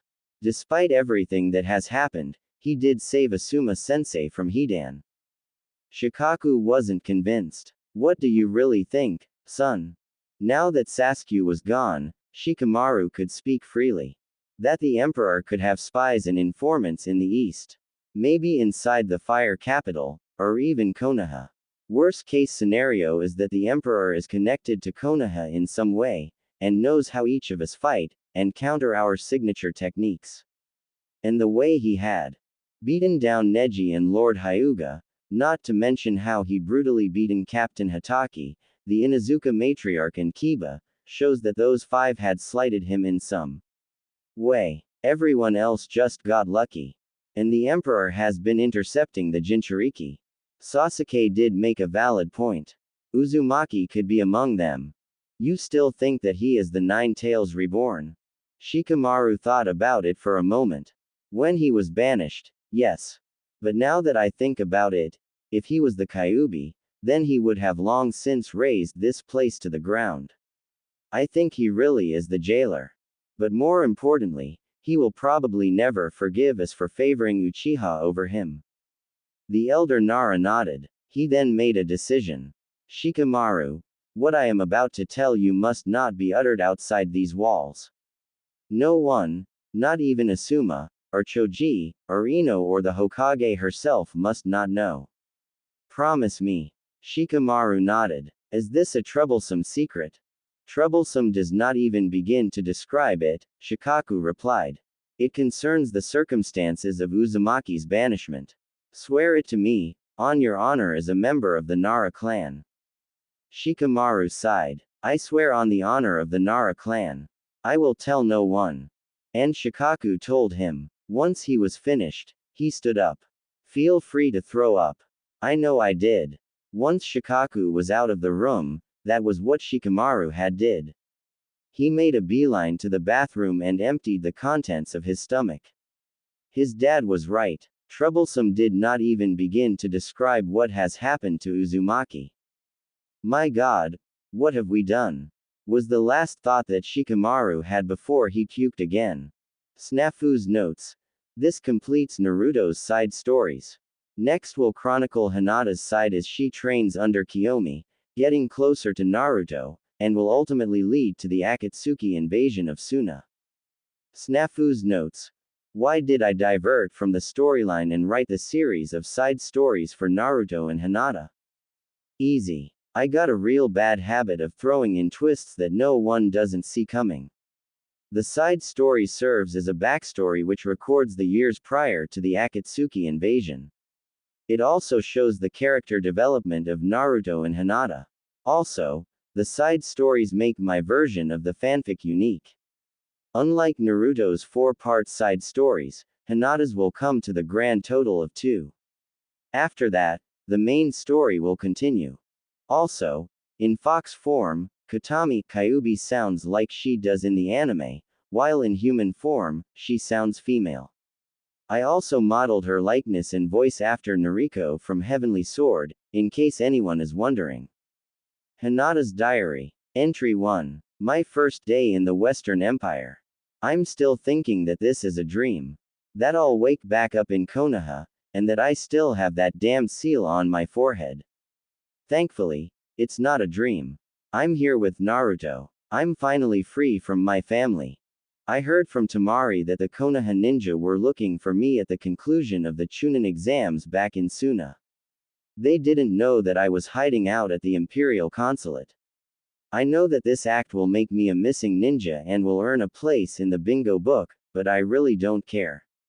Now that I'm here with Naruto, I can do almost anything. While hiding out at the Imperial Consulate, Naruto had introduced me to his bodyguards. The elite guards, as he called them. A group of ninja and samurai assigned to protect him. 2 of them really stood out, as Naruto told me that they were once part of the Akatsuki, Konan and Yahiko. Naruto had rescued them from death at the hands of their former organization, and now they serve him as his guards. Once the tournament was over, Naruto said his farewells to Gaara and returned back west.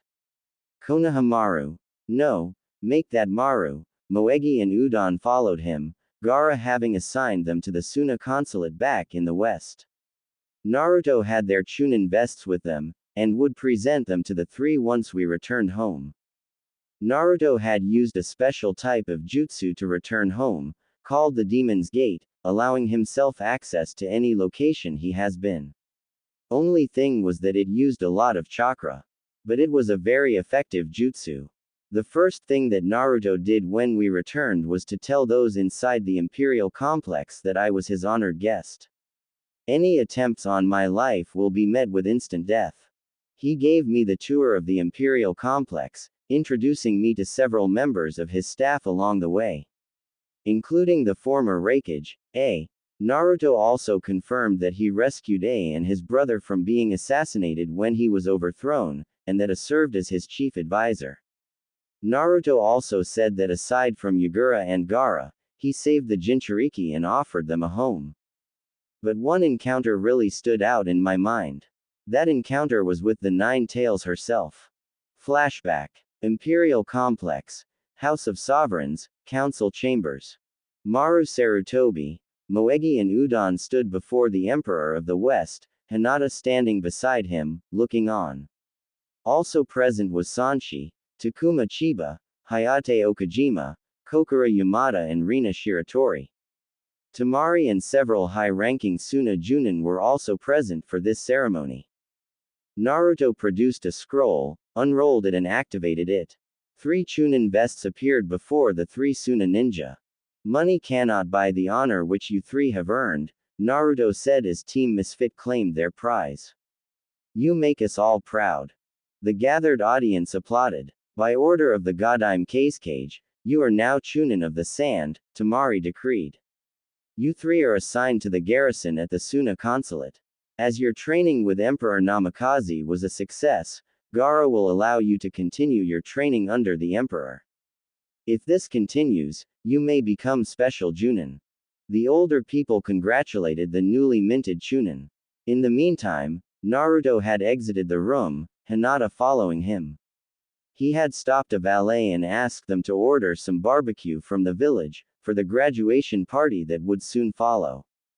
On their way back to the imperial palace, they were greeted by a voluptuous red-headed woman in an elegant kimono.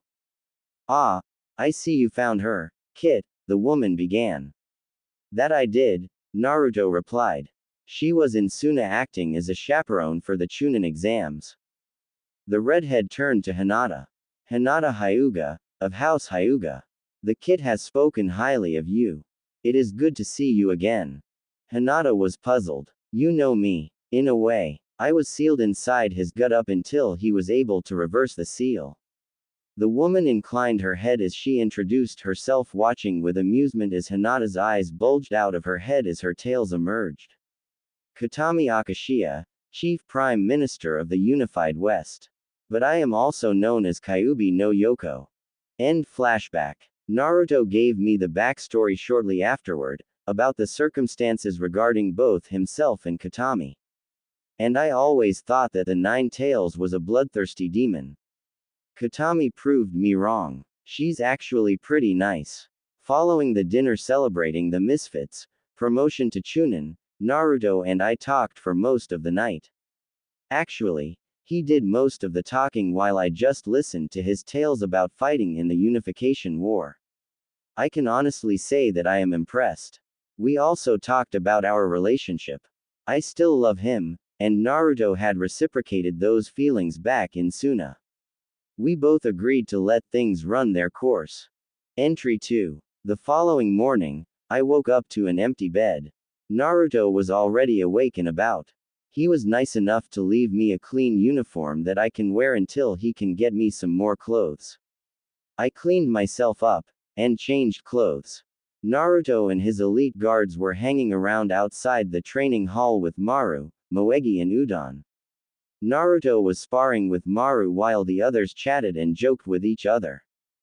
I watched this scene from a distance, with a smile on my face. Naruto always had that air about him. Even back in Konoha, when he was screaming to the rooftops that he was going to be Hokage, he could make you believe in him. This wasn't the Emperor of the West I was seeing. This was just a man who cares about his people. He can laugh with them, joke with them.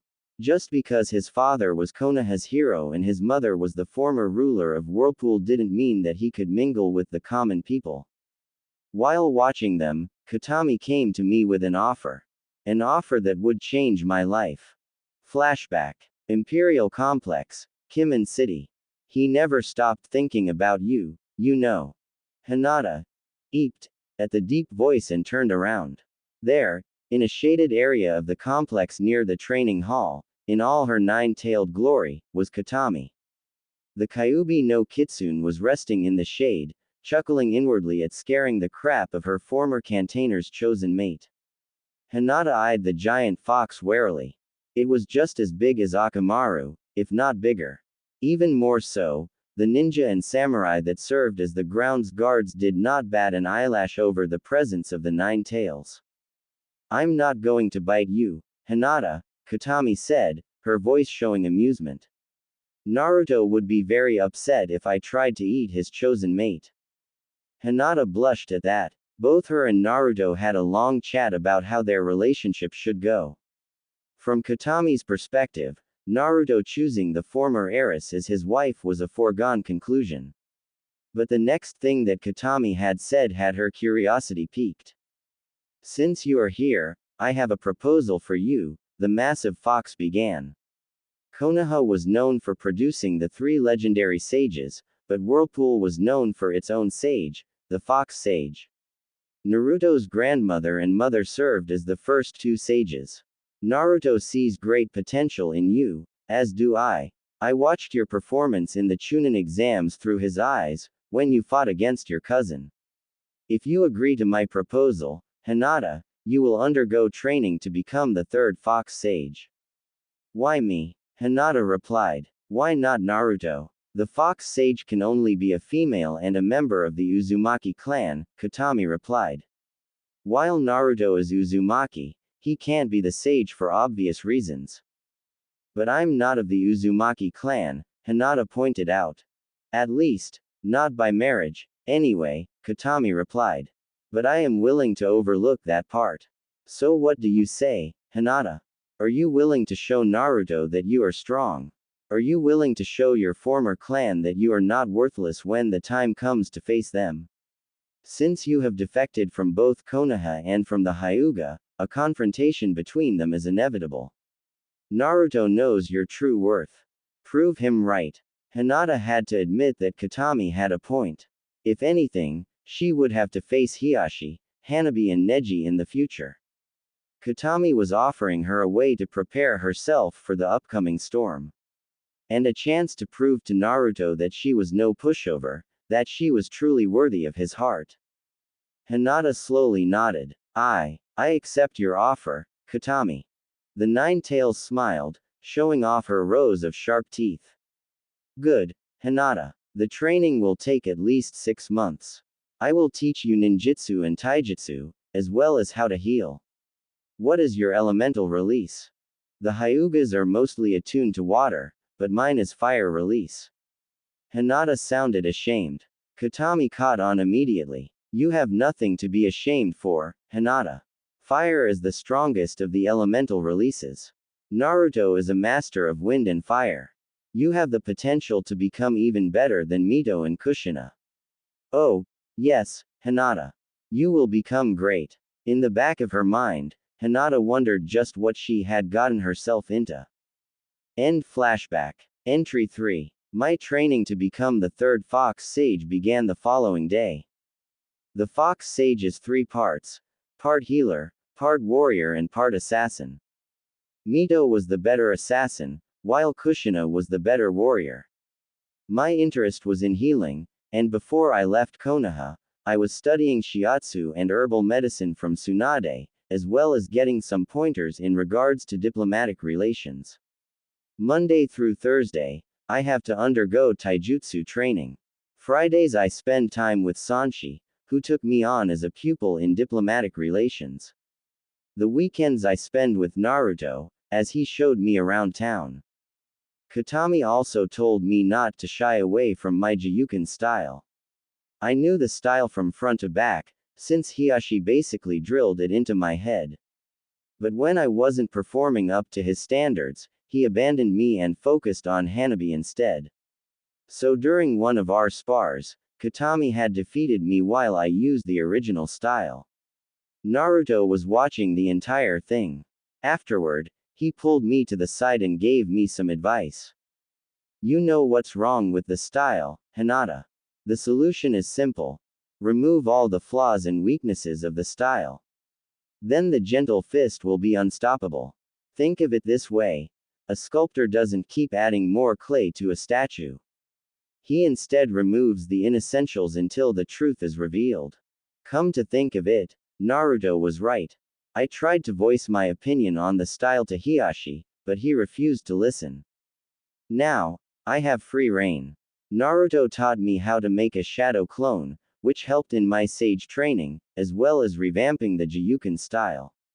From what I know about the Hyuga clan, it was the first clan to settle in Konoha following the battle between Tsunade's grandfather and Madara Uchiha over who would be Hokage.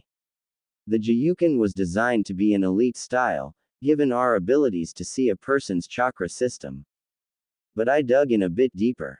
The original name of the style before it switched to Jiyuken was called Kin Shiki Kobujutsu.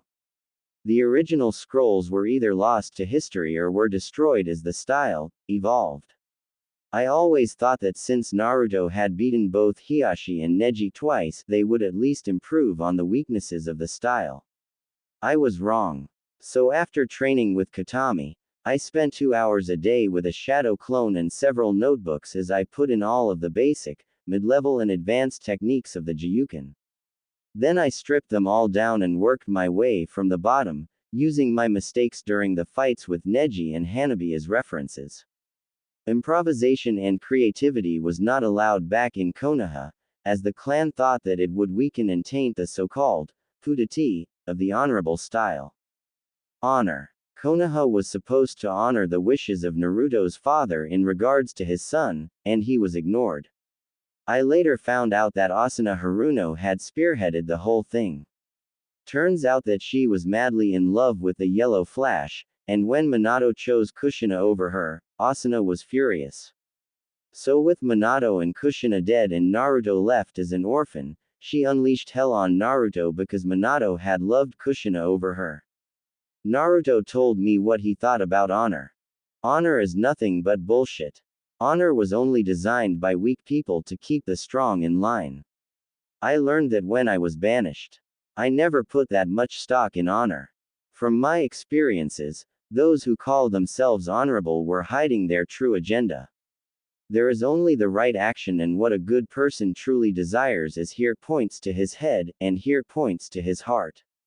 By what you decide and how you live, you will live a good life, or not. Leave it to Naruto to inspire me to do what I know is right. It's one of the reasons why I love him so much. Imperial Palace, nighttime, 3 weeks after the Suna Chunin exams. Ow. Ow. Hold still, Hinata. I'm almost done. Ow. Inside the master bedroom of the Imperial Palace, Naruto was tending to Hinata's injuries. Katami had created a wooden training dummy, similar to the wooden Wing Chun training dummy with stand, and had Hinata train on it for most of the day. The end result was skinned knuckles, several cuts and bruises, and a couple of splinters. Naruto was busy tending to Hinata's wounded hands. A first aid kit was on the table, and it was open. Naruto was plucking the remaining splinters out of Hinata's right hand with a pair of tweezers. Her other hand was already treated and bandaged. Fortunately, it was Friday night, meaning that the Emperor and Hinata had the weekend off. If it's any consolation, I had my share of injuries when I was training under Katami as well, Naruto said. Combine that with Sanshi, Zabuza and her, Katami was the toughest. Between you and me, her training methods could give Guy a run for her money. She was that bad. Ow. Hinata winced. You're getting off light in becoming a sage, Naruto said as he cleaned the injuries and was currently bandaging them. I was busy learning how to fight so I can unify the lands. She's training you for 6 months. I had to train for 9. Sanshi was strict in ways that would make old man Sarutobi blush, Zabuza was a certified psycho, Yugito is a sadist, and Katami's an insane dominatrix. Hinata ed an eyebrow. And those 4 helped you win the war. I wouldn't be emperor without those 4 and their insane training methods. True. Okay. All done, Naruto said as he finished tending to Hinata's injuries. You should be fine come Monday. The Emperor of the West packed up the first aid kit and rose from the seat. Unknown to him, Hinata followed him. Naruto walked over to the nightstand and stowed the kit away. When he turned around, he was caught completely unaware by Hinata standing behind him.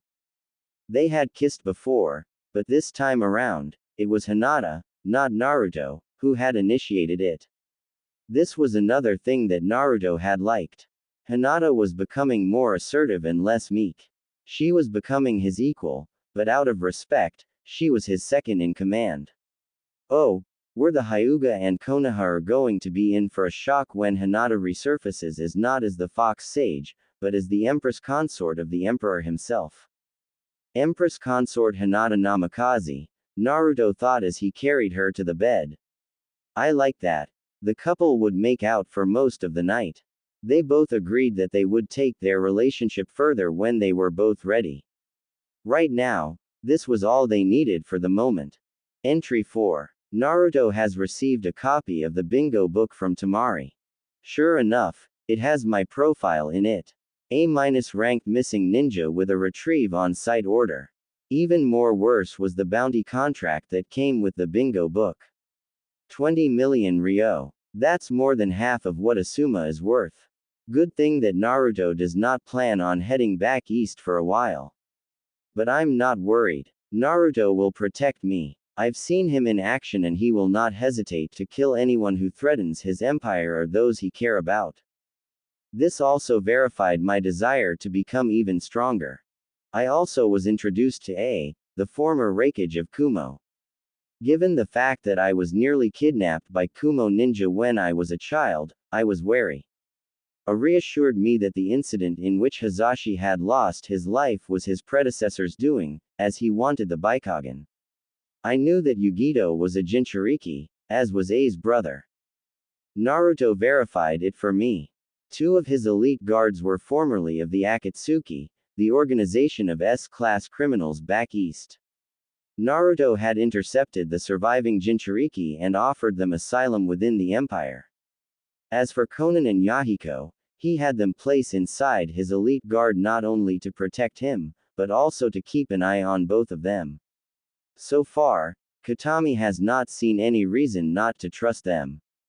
While I was training with Katami, she told me the whole story. The 6-path sage, the 10-tailed beast, Madara's Eye of the Moon plan, and Naruto's plans in trying to stop it from destroying everything. I hope that Naruto succeeds in destroying the Akatsuki and Madara. Entry 5. My research into overhauling the Gentle Fist is progressing smoothly. Back when I was in Konoha, I asked that bastard I once called father about it. His reply: the Kin-Shiki Kobujutsu is forbidden for a reason, Hinata. Not that it would matter since you are a weakling. What he didn't know was that one night I snuck inside the main house and after searching through his study, I found the Kin-Shiki scroll. They did not give me any fighting techniques, but it did give me a bit of history on the predecessor to the Gentle Fist. The forbidden style of Kobujutsu was in the eyes of the main branch, a primitive style, designed to take on multiple targets. In layman terms, it was a style based on instinct. One thing that they did incorporate into the Gentle Fist was the 8 trigrams, and made it a more lethal move. Whereas the Gentle Fist relied solely on disrupting the chakra systems of the enemy, the Kin-Shiki Kobujutsu targets not only the chakra points, but also has the ability to tear muscle and bone, as well as targeting the shiatsu points. The only reason I did not research this further was that I was pushed into the cadet branch. Naruto was my test subject. Or rather, a shadow clone of his while he and Katami watched. I first started with the basics of the Kin-Shiki. The Kin-Shiki is above all things, a fighting style that can be used to deceive the opponent, and to exploit their weaknesses. I took down the clone in less than 10 minutes. My theories on the Kin-Shiki proved to be correct. No fixed positions, no set movements. It's a lot like Naruto's fighting styles, professional and direct, no wasted movements whatsoever. If the basics can drop a clone in less than 10 minutes, then I would like to see how the advanced styles will do. Entry 6. At the meeting of the Imperial Council, Naruto introduced me to the other council members. Sanshi I already met. I sat in on the council meeting. The others had heard only an inkling about me, that the Emperor has finally found someone worthy of his heart. I think Lady Ahara was disappointed that she was unable to arrange a marriage with one of her daughters to the Emperor, but she was still happy for Naruto. I told them the truth about my past. How Naruto and I came up together in the Konoha Ninja Academy, all the way to the events during the Chunin exams in Suna. I also told them that Katami was training me to become the next sage and that Naruto and I decided to marry once my sage training is complete. The council members were shocked to hear such a thing, but they all gave me their support, formally recognizing me as the fiancé of the Emperor of the West. Once that meeting was over, Naruto introduced me to the spring daimyo, Yukie Fujikaze. She was in town shooting a new Princess Gale movie and had decided to stop by the Imperial Palace. I was curious as to how she and Naruto knew each other, and Naruto told me. They met shortly before the Sasuke retrieval mission when she was hiding from her uncle, who was the ruler of Spring, then called Snow. It also explained the funny autograph I saw of Naruto and her in his office. Yukie was surprised, then overjoyed at the news of our engagement. Naruto promised her that she will be the first to personally receive a wedding invitation. Aside from that fact, Yukie was there to talk of a trading agreement with the Empire and Spring Country. Naruto's terms were more than generous. Allow a Pakara branch to be established in Spring, and Yukie can get much needed items to Spring Country at a reduced price. She agreed. Entry 7. It's been nearly 5 months to the day that I agreed to come here. 5 months in my sage training is nearly complete. The Kin Shiki Kobujutsu has been perfected. Of course, I needed a training dummy, so Takuma Chiba volunteered. Naruto and the elite guards were in attendance inside the training hall, as were the Imperial Council and Katami. Naruto acted as proctor. He laid down the ground rules. No crippling moves, no killing the opponent. Hand-to-hand combat only. He then gave the signal to begin. I saw why Takuma Chiba served as a member of the elite guards.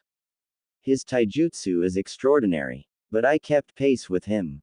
Aside from my training with Katami and Sanshi, Naruto has been helping me as well.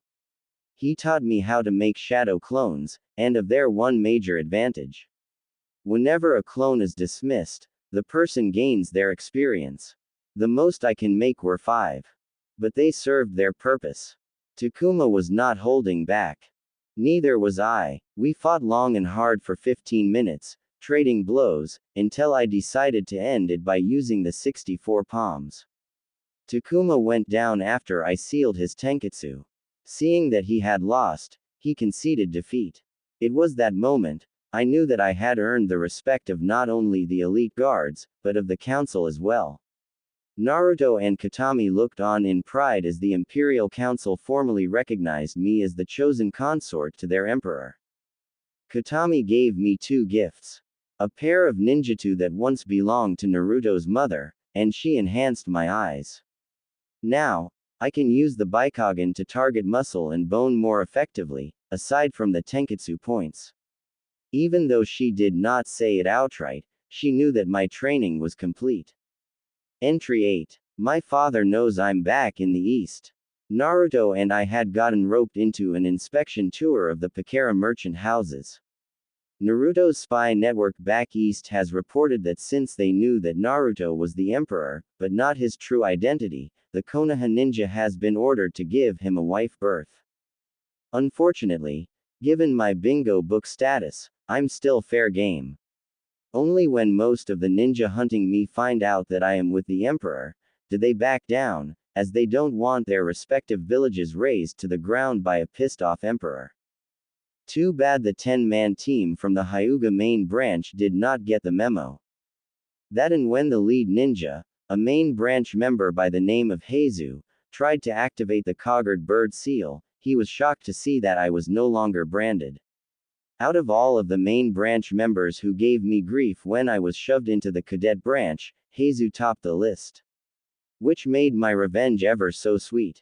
He once said to me that I should kill myself after I was branded, as being alive brought even more dishonor upon the Hyuga. So after incapacitating the 9 Hyuga, I summoned 2 clones that held him down while I performed the hand seals of the caged bird seal. I think Katami has been rubbing off on me. Naruto was right about her training methods. She is an insane dominatrix. After I branded Heizu, I let him go. He was no longer a threat, as the psychological damage has been done. He had insulted and berated the cadet branch members for most of his life. Consider this karma. Hyuga Complex, Konohagakure no Sato. Hiyashi Hyuga knew that something was wrong when he began to read the mission report. Hanabi and Neji sat in front of the Hyuga patriarch as his expression grew from neutral to angry. The 10 main branch ninja were the pick of the litter. They should have no problem in retrieving Hinata from the Empire. What he didn't expect was that his daughter, the same one who everyone in the clan had written off as weak, not only defeated all 10 Hyuga ninja, but had also branded Heizu with the caged bird seal. Hiyashi slammed the mission scroll onto the table. Hanabi didn't even bother to read it, as she and Neji was already briefed on the chain of events which led up to this point. Neji, on the other hand, hid his emotions well. Despite disliking Hinata, he hated Heizu even more. In his mind, Heizu got what he deserved. What made Hiyashi so angry was that Heizu had committed suicide rather than to go through life with that accursed seal.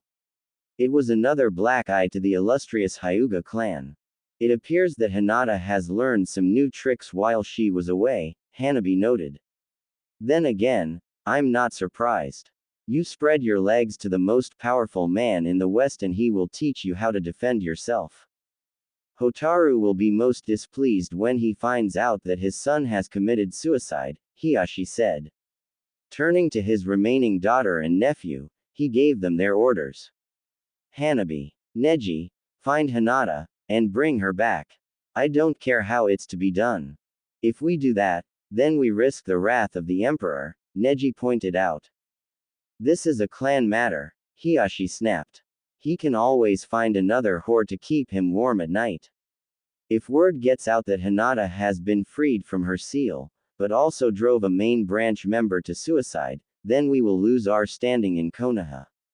See to your orders. Hanabi and Neji nodded and left the room. Entry 9. I was with Naruto and the others in the Fire Capital, where Naruto was inspecting the consulate and the Pakara branch. It was there that we were invited to the Fire Daimyo's estate. Not one to turn down such an offer, Naruto and I accepted. The old daimyo was courteous and cordial. Like most of the leaders in the elemental countries, he had been following the emperor's story with great interest. The daimyo was most surprised when Naruto revealed to him his true identity. His exact words were, "To think that Minato's son would have become the emperor of the West. Your father was my friend, Your Grace. And I am yours." He also said that he was the one who had personally intervened when Konoha had tried to have him placed inside the bingo book following his banishment. Sadly, as I had willingly deserted Konoha, there was nothing that he could do for me. But since I am going to be his wife, I will automatically be protected by diplomatic immunity. When Naruto asked who was responsible for getting him out of the bingo book, the Fire Lord remained silent on the matter. It was after we had left the Fire Lord's estate, that I saw that Neji and Hanabi were waiting for me near the Imperial Consulate. Naruto and the others stepped to the side, as they understood that this was my fight. Hanabi was complacent in her superiority, thinking that she would be the one who could do what the others couldn't. As for Neji, I had some unfinished business with him, stemming back from when he tried to kill me during the Chunin exams. It was a 2-on-1 match. Jiyuken versus the Kin Shiki. Hanabi was no problem, as she was so full of herself, thinking that I would be an easy victory. As Sanshi once told me, pride comes before destruction and haughtiness before the fall. So imagine Neji's surprise when I calmly put down Hanabi without breaking a sweat before turning to him. We still have a score to settle, cousin, I snarled. Hanabi was reckless, was Neji's reply. The Emperor can't help you this time. Neji underestimated me. He wasn't expecting either the Kitsune Ryu Taijutsu or the Kin Shiki Kobujutsu. The prodigy of the Hyuga branch clan has fallen off his glorified pedestal. Flashback. Fire Capital, Fire Country. Neji sank to his knees. The battle between himself and Hinata had gone in a direction that he did not expect. Even Hanabi was shocked as she held her limp arm with her good hand, Hinata having closed off the tenketsu points, as well as dislocating it for good measure. Hinata stood tall, barely winded from the 2-on-1 battle between Neji and Hanabi. Inside, she was bursting with pride. The Kin Shiki Kobujutsu has exceeded her expectations in its first major test. Hinata tapped one finger on her chin. Now, what does this remind me of? Oh, yes, the Chunin exams, when you tried to kill me out of spite. Now the roles have been reversed. You're still weak, Neji hissed. You were never cut out to be a ninja. You're wrong about that, Hinata replied as she activated her Byakugan. You tried to kill me, now let me return the favor. Neji's eyes went wide. This wasn't the meek Hinata he remembered. This new Hinata was more driven, more focused, and more ruthless. You wouldn't. Her hands were laced with purple-tinted chakra as she unleashed her final attack on Neji. One that Naruto recognized all too well. Oh, I would, cousin, she replied, her voice laced with venom when she called Neji by his title. 8 trigrams. 64 palms. With that, Hinata charged. 1 becomes 2. 2 becomes 4. 8. 16. 32. 64. Hinata finished with a double palm strike to the sternum that lifted Neji off his feet and sent him crashing into Hanabi. The current heiress looked on with fear as the former heiress calmly drew her ninjutsu and approached the both of them. I can just as easily kill the both of you and send your heads back to Konoha as a warning, Hinata hissed as she deactivated her Byakugan, the lavender orbs taking on a purplish hue as she radiated killer intent. However, you two are more useful to me alive instead of dead. Give Hiashi a message for me, and I'll consider the both of you loose ends. She brought one of the ninjutsu to Hanabi's eye level. Can you do that for me? Fearfully, Hanabi nodded. Tell Hiashi that if he wants me, then he will have to do his own dirty work. If he is man enough to brand me with the caged bird seal, then he is more than man enough to come after me. I will be in Wave Country in 2 weeks. We will settle this once and for all. She sheathed her ninjutsu. Take him and leave. Hanabi did just as that. Flashback end. Entry 10. Sigh. When will these ninja ever learn? You think the ninja from Konoha would understand that trying to cash in on the bounty is a very bad idea. First it was the Anbu who attacked me in Water Country while we were visiting the Hidden Mist village. They learned the hard way that attacking a woman who can unleash a volley of arrows rapid fire from a chakra yumi is a bad idea. Then, Sakura Haruno attacked me while we were in Wave. Apparently, she was sent by Hiashi to soften me up before the match. So I sent her back to Konoha after performing the 64 palms on her. Naruto had watched the fight from the Pakara merchant house in Wave City and shook his head. It was not even a fair contest, he had told me after she was knocked out cold and sent packing. I would have just knocked her out. She called you a demon, when it's pretty clear that you're not, I shot back. And since you already beaten both Hatake and Uchiha, I wanted to beat her ass for a while, since both her and her mother are still calling for your head. She was a liability when we were under Hatake, Naruto had replied. She's still one now. The Banshee will not let this go. Just like her mother. True, I replied. I must prepare. He will arrive in 3 days. In 3 days, I will shatter his sense of superiority once and for all. Snafu's notes. For the Hinata vs Hiashi fight. I look to Ip Man, the Donnie Yen flick, for inspiration. This is going to be very painful, for Hiashi. Wave Town, Wave Country. Watching from the sidelines, Naruto Namikaze had a slightly worried expression on his face. Fortunately, his hat had concealed the worry he had on his face as Hinata faced down Hiashi. Naruto knew that this was a long time coming. Even he knew about the emotional abuse Hiashi had put Hinata through, which had ultimately led to this final encounter between father and daughter. He wasn't worried for Hinata. He was worried about the state Hinata was going to leave Hiashi. But that was just a fleeting moment, as he looked on in anticipation of the inevitable match between the former heiress and her father. He had given some advice to Hinata before they made their appearance.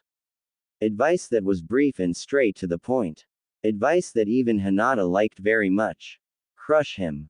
The people of Wave Town had given the two combatants a wide berth, as the battle was going to take place inside the town square, Naruto promising that he would personally pay for the damages that would soon follow from this battle. Hiashi was escorted by Hanabi Hyuga and 3 members of the main branch, while the emperor and his elite guards backed Hinata. The Hyuga patriarch looked regal, yet intimating in his traditional robes, while Hinata was clad in her usual ninja jumpsuit. Having discarded her hoodie when she first arrived in the West, she had on something more practical, a black Junin-style flak vest, similar to what Naruto would sometimes wear. Her hair was tied into a single braid. Simply put, Hinata was ready to kick some major ass. "So you finally come," Hinata drawled. "Only when your so-called honor is compromised, do you actually take action instead of sending your underlings to do your dirty work. This has gone on long enough, Hinata," Hiashi snapped. "You have tarnished the family name for the last time. Be warned, if you continue down this road, then you will not live to see the end of this day. But if you forsake the emperor and return to the clan willingly, then I will spare your life." "I think I will take the other option and beat you down," Hinata replied. "You have called me weak because I was not the perfect little heiress that you wanted. Mother would be ashamed as to what you have become." Now Hiashi was incensed. "Don't you dare dishonor her memory. You, who have betrayed your clan. Just to be a whore to that upstart of an emperor. We'll see if you can still warm his bed when I am through with you." The elite guards, Conan especially, were ready to take the arrogant Hyuga apart for that insult to the emperor's fiancé. But Naruto ordered them to keep their cool. "This is Hinata's fight," he whispered. "She must face her own demons and conquer them." Meanwhile, Hinata looked unfazed. "I only wanted your recognition. You forsook your own daughter for your own political standing. When you branded me with the caged bird seal, that was the last straw. I have beaten Neji and Hanabi." She pointed to her father. "You are the last link to my past, Hiashi Hyuga. It ends here." Q Resident Evil, Biohazard 5's, sad but true, for the duration of the fight. Hiashi activated his Byakugan and went into his Jiyuken stance, while Hinata's eyes changed from lavender to violet as she activated her enhanced Byakugan, sans the bulging veins. She shifted into her Kin-Shiki stance, think Lily's stance, and waited for Hiashi to make the first move. Hiashi pulled out several kunai and flung them at Hinata, who calmly weaved and spun through the deadly bladed instruments, while at the same time, closing the distance between his firstborn. Chakra seeping into his hands, Hiashi let loose with several rapid Jiyuken strikes aimed at Hinata's chest. However, Hinata wasn't going to let him nail her with those lethal strikes. She has proven to Hanabi and Neji that the Kin-Shiki was a lethal style when it needs be. Now, it was time for Hiashi to feel its wrath. Hinata calmly dodged the first several Jiyuken strikes before parrying the rest with her forearms. She then scored the first hit, a open palm strike to his jaw, having breached through his defenses. As Hiashi staggered backwards, Hinata went back into her stance. While Hiashi was busy sitting on his ass for the past couple of years, Hinata had been training long and hard, with Katami and Naruto helping her reach her full potential. The former heiress then moved in, kicking low, then high, forcing Hiashi to block both blows, wincing from the impact. Then she closed in the distance before Hiashi could recover. A straight punch to the face, followed by a blow to the chest. She moved around Hiashi's Jiyuken strikes and grabbed a handful of his hair, violently yanking his head back and driving her elbow into his jaw, followed by a chop to the throat. She completed the combo with a Jiyuken strike to his left arm. "You're outmatched, Hiashi," Hinata drawled as she went back into her stance. "Give up and I won't leave you a cripple." Hiashi took the moment to reopen his tenketsu. "You dare make demands of me? You are still weak. Yet, you were unable to get a hit off of me," Hinata pointed out. "Don't feel bad. Neji and Hanabi were the same." Another aspect of becoming the Fox Sage was that Katami had drilled Hinata in the art of psychological warfare. Hinata knew how to press Hiashi's buttons, causing him to make several mistakes. But there was one mistake that even Hiashi could have avoided. Never underestimate your opponent, especially your own flesh and blood. Hinata stood her ground as Hiashi charged. One of Naruto's training methods was weight training, something he had picked up from Rock Lee. He had done the same, and used the same methods to make Hinata faster. Combined that with occasional sparring with the Chiba clan head and Takuma, Hinata's skill level was up to par with her soon-to-be husband. A fact that Hiashi will soon find out the hard way. Kinshiki was basically the gentle fist in its purest form, Hinata having stripped the flaws and weaknesses out of the style. What made Kinshiki even more dangerous was that it did not use the Bikogen as a crutch. The same flaws and weaknesses that Hiashi was showing in the gentle fist as he and Hinata had gotten in close, blocking and parrying the other's strikes and blows. This time around, Hiashi had caught Hinata with several strikes of his own, disabling her right arm. Hinata knocked him back with a kick to the jaw. Hiashi smirked when he saw that Hinata's arm was useless. Then his eyes widened when he saw the tenketsu open itself up again, showing that Hinata could once again use her arm. Hinata flexed her hand as the feeling rushed back into her hand. Surprised, Hinata taunted, "You have nothing else to teach me, old man. I have far surpassed you. Just give up." As the match continued, Naruto noticed two more people that had arrived to watch the match. Both were Konoha Junin. The first was male, with a beard, but no mustache, complete with an unlit cigarette, the female with undisciplined long hair and red eyes. Asuma and Kurenai Sarutobi. Naruto remembered that Kurenai was Hinata's sensei, and that she was married to Asuma shortly after Maru had made Genin. Asuma was watching him, while Kurenai was watching her former student with what appears to be pride on her face. Nudging Sana on his left and Yahiko on his right, he said, "Watch those two. Just in case they try anything." The two guards nodded as the fight continued. Kurenai cared deeply for her team. So when Hinata had defected from Konoha, she was no fool. She knew the reasons why. The Emperor has given her an opportunity to become strong without her clan holding her back. She always told Hinata, Kiba and Shino to do what was right, and this fell under that category, clan be damned. The Genjutsu mistress watched with a sense of pride as Hinata not only stood up to her father, but was also winning. She wasn't using the Gyuken style either. Well, it looked like the family style of the Hyuga, only that it was more purified. Kurenai nudged Asuma. "Looks like the rumors were true about him being here," she said, flicking her head towards the Emperor, dressed in all black, complete with the cage-style hat, flanked by his elite guards. Asuma nodded. "Still can't believe he was just a kid when he united the West. Looks like he was smitten with your student, probably the main reason why he took her. Oh, if they only knew. Looks like your former student is holding her own against Hiashi," Asuma noted. Kurenai nodded. It made her sad to see that her former student was branded a missing ninja, but from what she had heard of the enigmatic Emperor of the West, she knew that he would protect her from all threats. Hinata ducked, then leaned backwards to avoid Hiashi's attacks.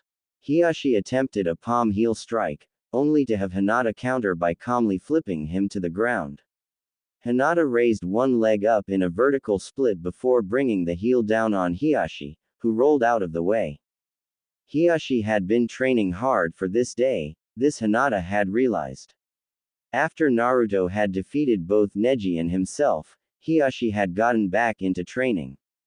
But Hinata too had been training, refining the Kin-Shiki into a formidable, yet deadly style. Hiashi got a quick uppercut to his jaw, which stunned him long enough for Hinata to perform the heavenly spin, knocking Hiashi into the air. Hinata quickly summoned a shadow clone, which sent the Hyuga clan head crashing back into the ground following a hard kick to his torso. As Hiashi bounced from the impact of landing hard on the pavement, the shadow clone vanished. Hiashi got up, albeit a bit shakily as Hinata calmly stood there in her stance, determination in her eyes. The emperor was calmly watching from the sidelines, pleased at how the battle was playing out. Kurenai and Asuma could make out that he was smiling, as Hinata had taken a page out of his playbook. Hinata had interlaced her hand with Hiyashi's, and had twisted it to the point where the pain forced Hiyashi down on one knee. That left Hiyashi open, allowing Hinata to strike him in the face repeatedly with a closed fist, the same way that Naruto had done to both Kakashi and Kiba, before flipping him to the ground. Hinata calmly advanced on her father, whose eye was swollen shut from the barrage of punches, meaning that because of that, he could not use his Byakugan in that eye. Hiyashi coughed up blood, as he got back to his feet. Hinata parried his Jiyuken strike and smashed her palms against his ears, causing them to ring. His left arm was dislocated, the elbow broken following another attempt to attack. A punch to the stomach made the Hyuga clan head vomit his breakfast. As Hinata continued to ruthlessly dismantle the clan head, Asuma and Kurenai continued to watch from the sidelines. "This is wrong," Asuma said. "Why won't she just knock him out and get it over with?" "Because Hiyashi had made Hinata's life a living hell," Kurenai replied. "So Hinata is due for some payback.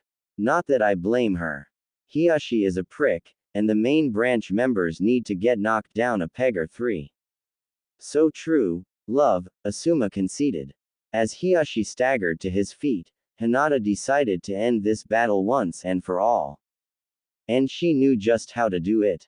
Now only it will serve as a message to the Hyuga, but it will leave quite an impression on her ex-father. Ducking under her father's attack, she nailed him with a palm heel strike. Unlike the Jiyuken's version, Hinata struck Hiyashi 3 times. The first was with her right palm, the second was with her left, and a rising open palm strike that knocked him back. Hinata was not finished. One punch to the face, followed by a hard kick to the ribs, cracking the bone, which was then followed by a kick to the shins and a chop to the throat that stunned the Hyuga clan head, allowing Hinata to nail the clan head with a power jump kick, flipping off Hiyashi's body and landing gracefully, while Hiyashi landed on a heap. Hiyashi quickly got back up, and fell to one knee soon after, coughing up more blood. Hiyashi gasped. "You can't be this strong. You're a weakling. It's over, Hiyashi. I've won," Hinata countered. "Your Jiyuken was no match for my Kinshiki." Hiyashi's eyes went wide at that declaration. You learned the forbidden style. How? There are no scrolls for it. They were destroyed. Not really, Hinata replied. The gentle fist was flawed. I merely perfected it. It doesn't matter, Hiyashi spat out. You're still a weakling. You are nothing. Hinata smiled evilly as she activated her Byakugan. And you're within my range. Her hands coated with chakra, she savored the look of disbelief on Hiyashi's face as she uttered the following: 8 trigrams, 128 palms. Before Hiyashi could react, Hinata unleashed hell. Summoning another clone, they both attacked at the same time. Watching from the sidelines, Asuma and Kurenai had seen the 128 palms in action, but Hinata had taken it to a whole new level with the use of a shadow clone. Hinata and the clone had struck Hiyashi 64 times each. And boy, did it look painful. 1 becomes 2. Hinata. 2 becomes 4. Hinata's clone. 8. Hinata. 16. Hinata's clone. 32. Hinata. 64. Hinata's clone. 128 palms. Both Hinata's chorused as they struck the final blow together. Crunch. The last blow was aimed at Hiyashi's leg. The Hyuga clan head screamed as he felt his leg break. Collapsing to the ground, he was immediately surrounded by Hanabi and the other Hyuga ninja.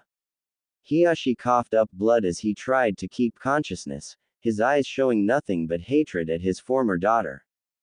How do you like your daughter now that she has no leash? Hinata taunted as she dismissed her clone. Any Hyuga that comes after me, I will do worse to them than what I did to you. I wash my hands clean of you, Hiyashi Hyuga. You are no father of mine. You. That was all Hiyashi managed to say before he passed out from his injuries.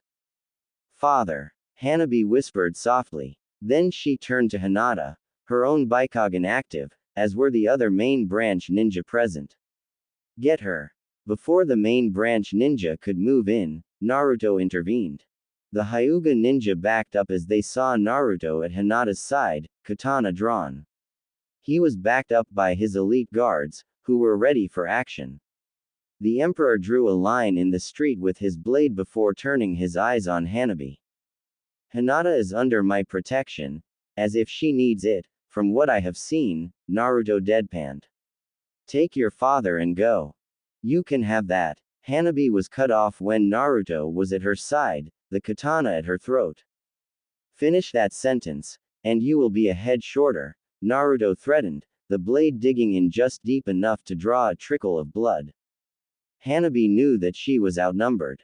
Given the Emperor's track record against Konoha ninja, Hanabi was not interested in becoming another number to his tally. Wisely, she backed down, while staring daggers at Hinata. This isn't over, Hinata, Hanabi seethed. Oh, but it is, Hinata replied as Naruto sheathed his katana. She took to his side. Take him and go. Wisely, the Hyuga envoy made their retreat. Naruto and Hinata returned to the Inn of the Waves via Shunshin. Meanwhile, Asuma and Kurenai both had shocked looks on their faces. Honey, did we just see what I think we just saw? Asuma asked, flabbergasted. Did Hinata just cripple Hiashi? The red-eyed Genjutsu mistress slowly nodded. It looks that way. Despite Hinata being a missing ninja, she could not have been more proud of her former student. Konoha. The following day, the news spread like wildfire throughout the village. Hinata Hyuga, the former heiress of the Hyuga clan, and AA-ranked missing ninja, had not only beaten Hanabi and Neji Hyuga, but had also crippled the Hyuga clan head himself, Hiashi Hyuga. Ino had found out when both Asuma and his wife had returned from Wave. Upon overhearing Hanabi and one of the Hyuga branch members who was working as a medic in the hospital, that had all but confirmed it. Hiashi Hyuga had been beaten by his wayward daughter. Even more worse, Hiashi would never become an active ninja again, as there were too much damage in his leg when Hinata had shattered it. He would walk, but with a cane. His arm would heal, thankfully. What surprised everyone was that it was Hinata that had done it. The same Hinata Hyuga that was now a Class S criminal with a kill-on-sight order on her head, had crippled the arrogant and pompous clan head. The main branch members were in a complete uproar and called for a blood feud with both the Emperor of the West and the Emperor's whore. The cadet branch, on the other hand, were silently overjoyed at the fact that the arrogant Hiashi had been knocked down several pegs, first by the Emperor himself, then by Hinata. Even Tenten had seen Neji smile briefly when he was told the news about Hiashi's utter defeat. Several main branch members even went as far as attacking Meiki Asahina and her fellow Pakara merchants while she was at her merchant stand, solely because of her loyalty to her emperor.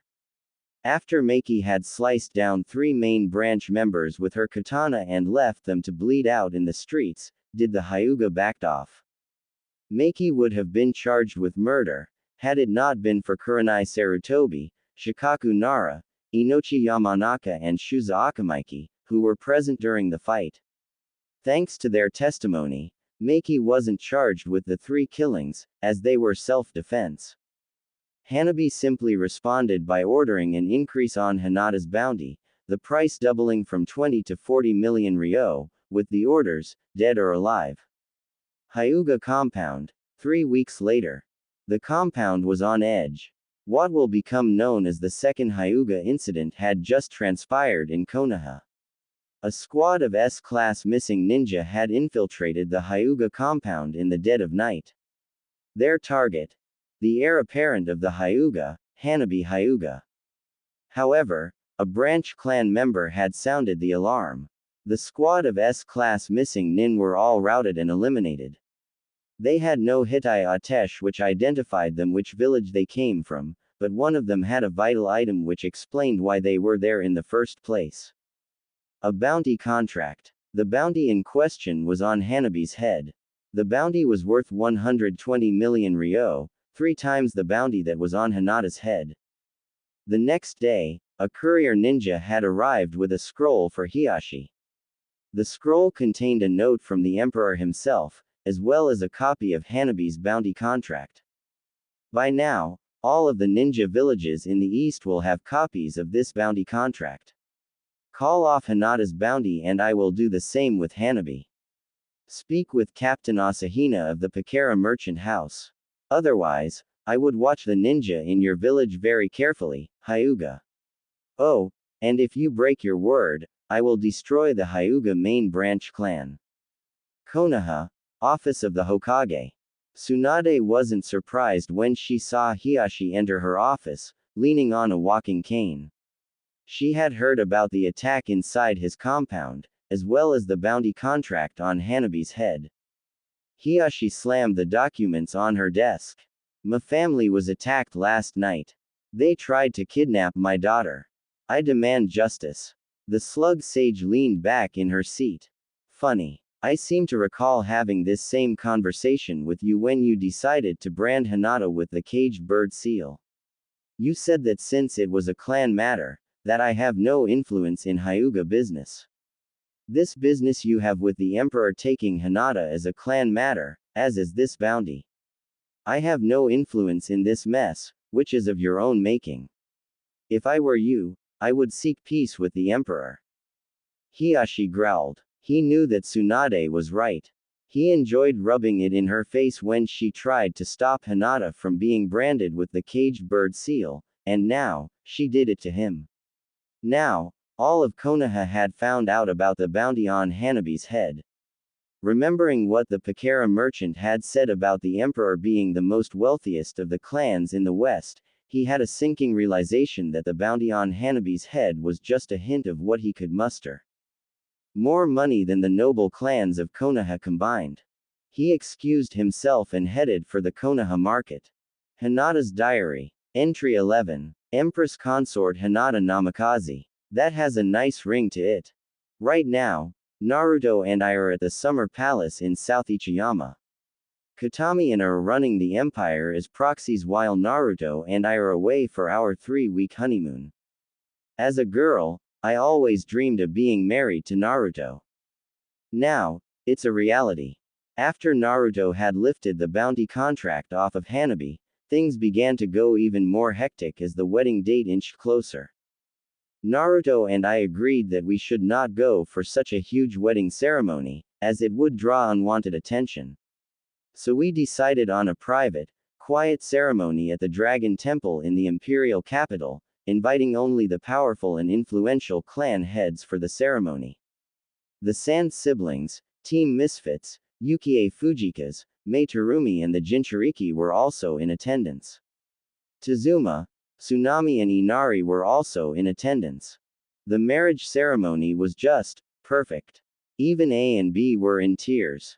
We said our vows, exchanged rings and sipped a small cup of ceremonial sake, and the priest declared us husband and wife. The temple erupted in cheers as not only was I declared Naruto's wife, but I was also declared the Empress Consort, the most powerful woman in the empire. The people in the Western Empire celebrated in the streets. The Uzumaki Namikaze dynasty was secured. After the wedding reception inside the imperial complex, Naruto and I took a ship to South Ichiyama to spend our honeymoon at the summer palace. 3 weeks. A lot can happen in 3 weeks. Summer Palace, South Ichiyama. Nighttime has fallen over the largest city in the southern region. Naruto Namikaze sat on the edge of the bed, absently running his thumb over his wedding band. They had picked up their wedding rings while visiting Yukie in Spring Country. Hinata had chosen a wedding ring with a row of 6 diamonds embedded in the wedding band. Outside, the celebrations had died down, as it was almost midnight. A lot has happened in the past 6 months which had led to this night. He had led men through battle and built an empire from the ground up. But this night had pretty much petrified him. In the back of his mind, he almost wished that he was back in a war. Get a hold of yourself, Namikaze, Naruto steeled himself. You've seen Hinata before. She's seen you before. I'm not scared of intimacy. It's only your wedding night. Ah, crap, I'm petrified. Ahem. Naruto's mental rant was cut off when Hinata made her presence known. Naruto looked up, and his jaw had literally dropped to the ground. There was his wife, standing in the doorway, wearing a white slinky negligee that did little to conceal her voluptuous frame. And from Naruto's reaction, Hinata knew that she had struck gold. Yuji, Hinata grinned. Seeing her husband, the indomitable emperor of the West, a quivering wreck was priceless. Then again, so was she, and she was the one half. She just did a much better job of hiding her emotions. Damn it. Get a hold of yourself, soldier. Fight. Naruto's mind screamed. Naruto finally shook himself out of his stupor and rose from the bed, just as Hinata walked over to him, that same grin still plastered on her face. I see you like my little outfit, Hinata purred, thankful that Konan had decided to tag along when she decided to go shopping. It was the brunette's idea to pick up the negligee. Her hands began to unbutton Naruto's shirt. Don't worry, I'm nervous too, she whispered. That makes me feel a lot better, Naruto replied. One hand scratched the back of his head nervously. This is my first time, Hinata. Mine too, Hinata replied softly. Nothing else was said as the emperor and the empress consort showed their love for each other that left little to the imagination. At the same time, in hot water country, a super pervert of a toad sage was in the middle of a pleasant diversion, peeping in on the women bathing in a hot spring. He had heard reports of the Akatsuki in the area, and decided to investigate. When he found nothing, he decided on the aforementioned detour. As the girls splashed each other, Jiraiya watched as he let out a perverted little giggle as he scribbled down ideas for his next novel. Then his head snapped westward as he felt something familiar. What's this? My super perv senses are tingling, he thought. Someone is getting some hot nookie. If he only knew that said person in question was his estranged godson. Sadly, that one distraction had cost him, as one of the bathing women had caught sight of the old man. Jiraiya found himself buried under a pile of wooden buckets. Later, at the summer palace, clothes were strewn across the room, mostly Naruto's, while Hinata's lingerie laid in a heap at the foot of the bed. The emperor and empress consort were in bed together, a single bedsheet covering their bodies for some sort of modesty. The emperor was on his back, while his wife was snuggled up against his body. One arm was wrapped protectively around her waist, holding her close. Naruto looked at the angry red mark on her right shoulder. A bite mark. He knew that Hinata was gently rubbing her fingers over the same mark, only it was on his left shoulder. Let me guess. Katami? He asked. Hinata nodded. Yeah, she said to do this, to mark your mate as you reach climax. I never expected you to do this to me as well. Any reason why she wanted us to do this? He asked. To show the world that you are mine, and I am yours, Hinata replied. So, no regrets. None. None, she replied, smiling brilliantly. I'm glad to be here with you, Naruto. I'm glad you're here with me, Hinata, he replied, kissing her on the forehead. After a moment, the kissing and petting increased until Hinata was on top.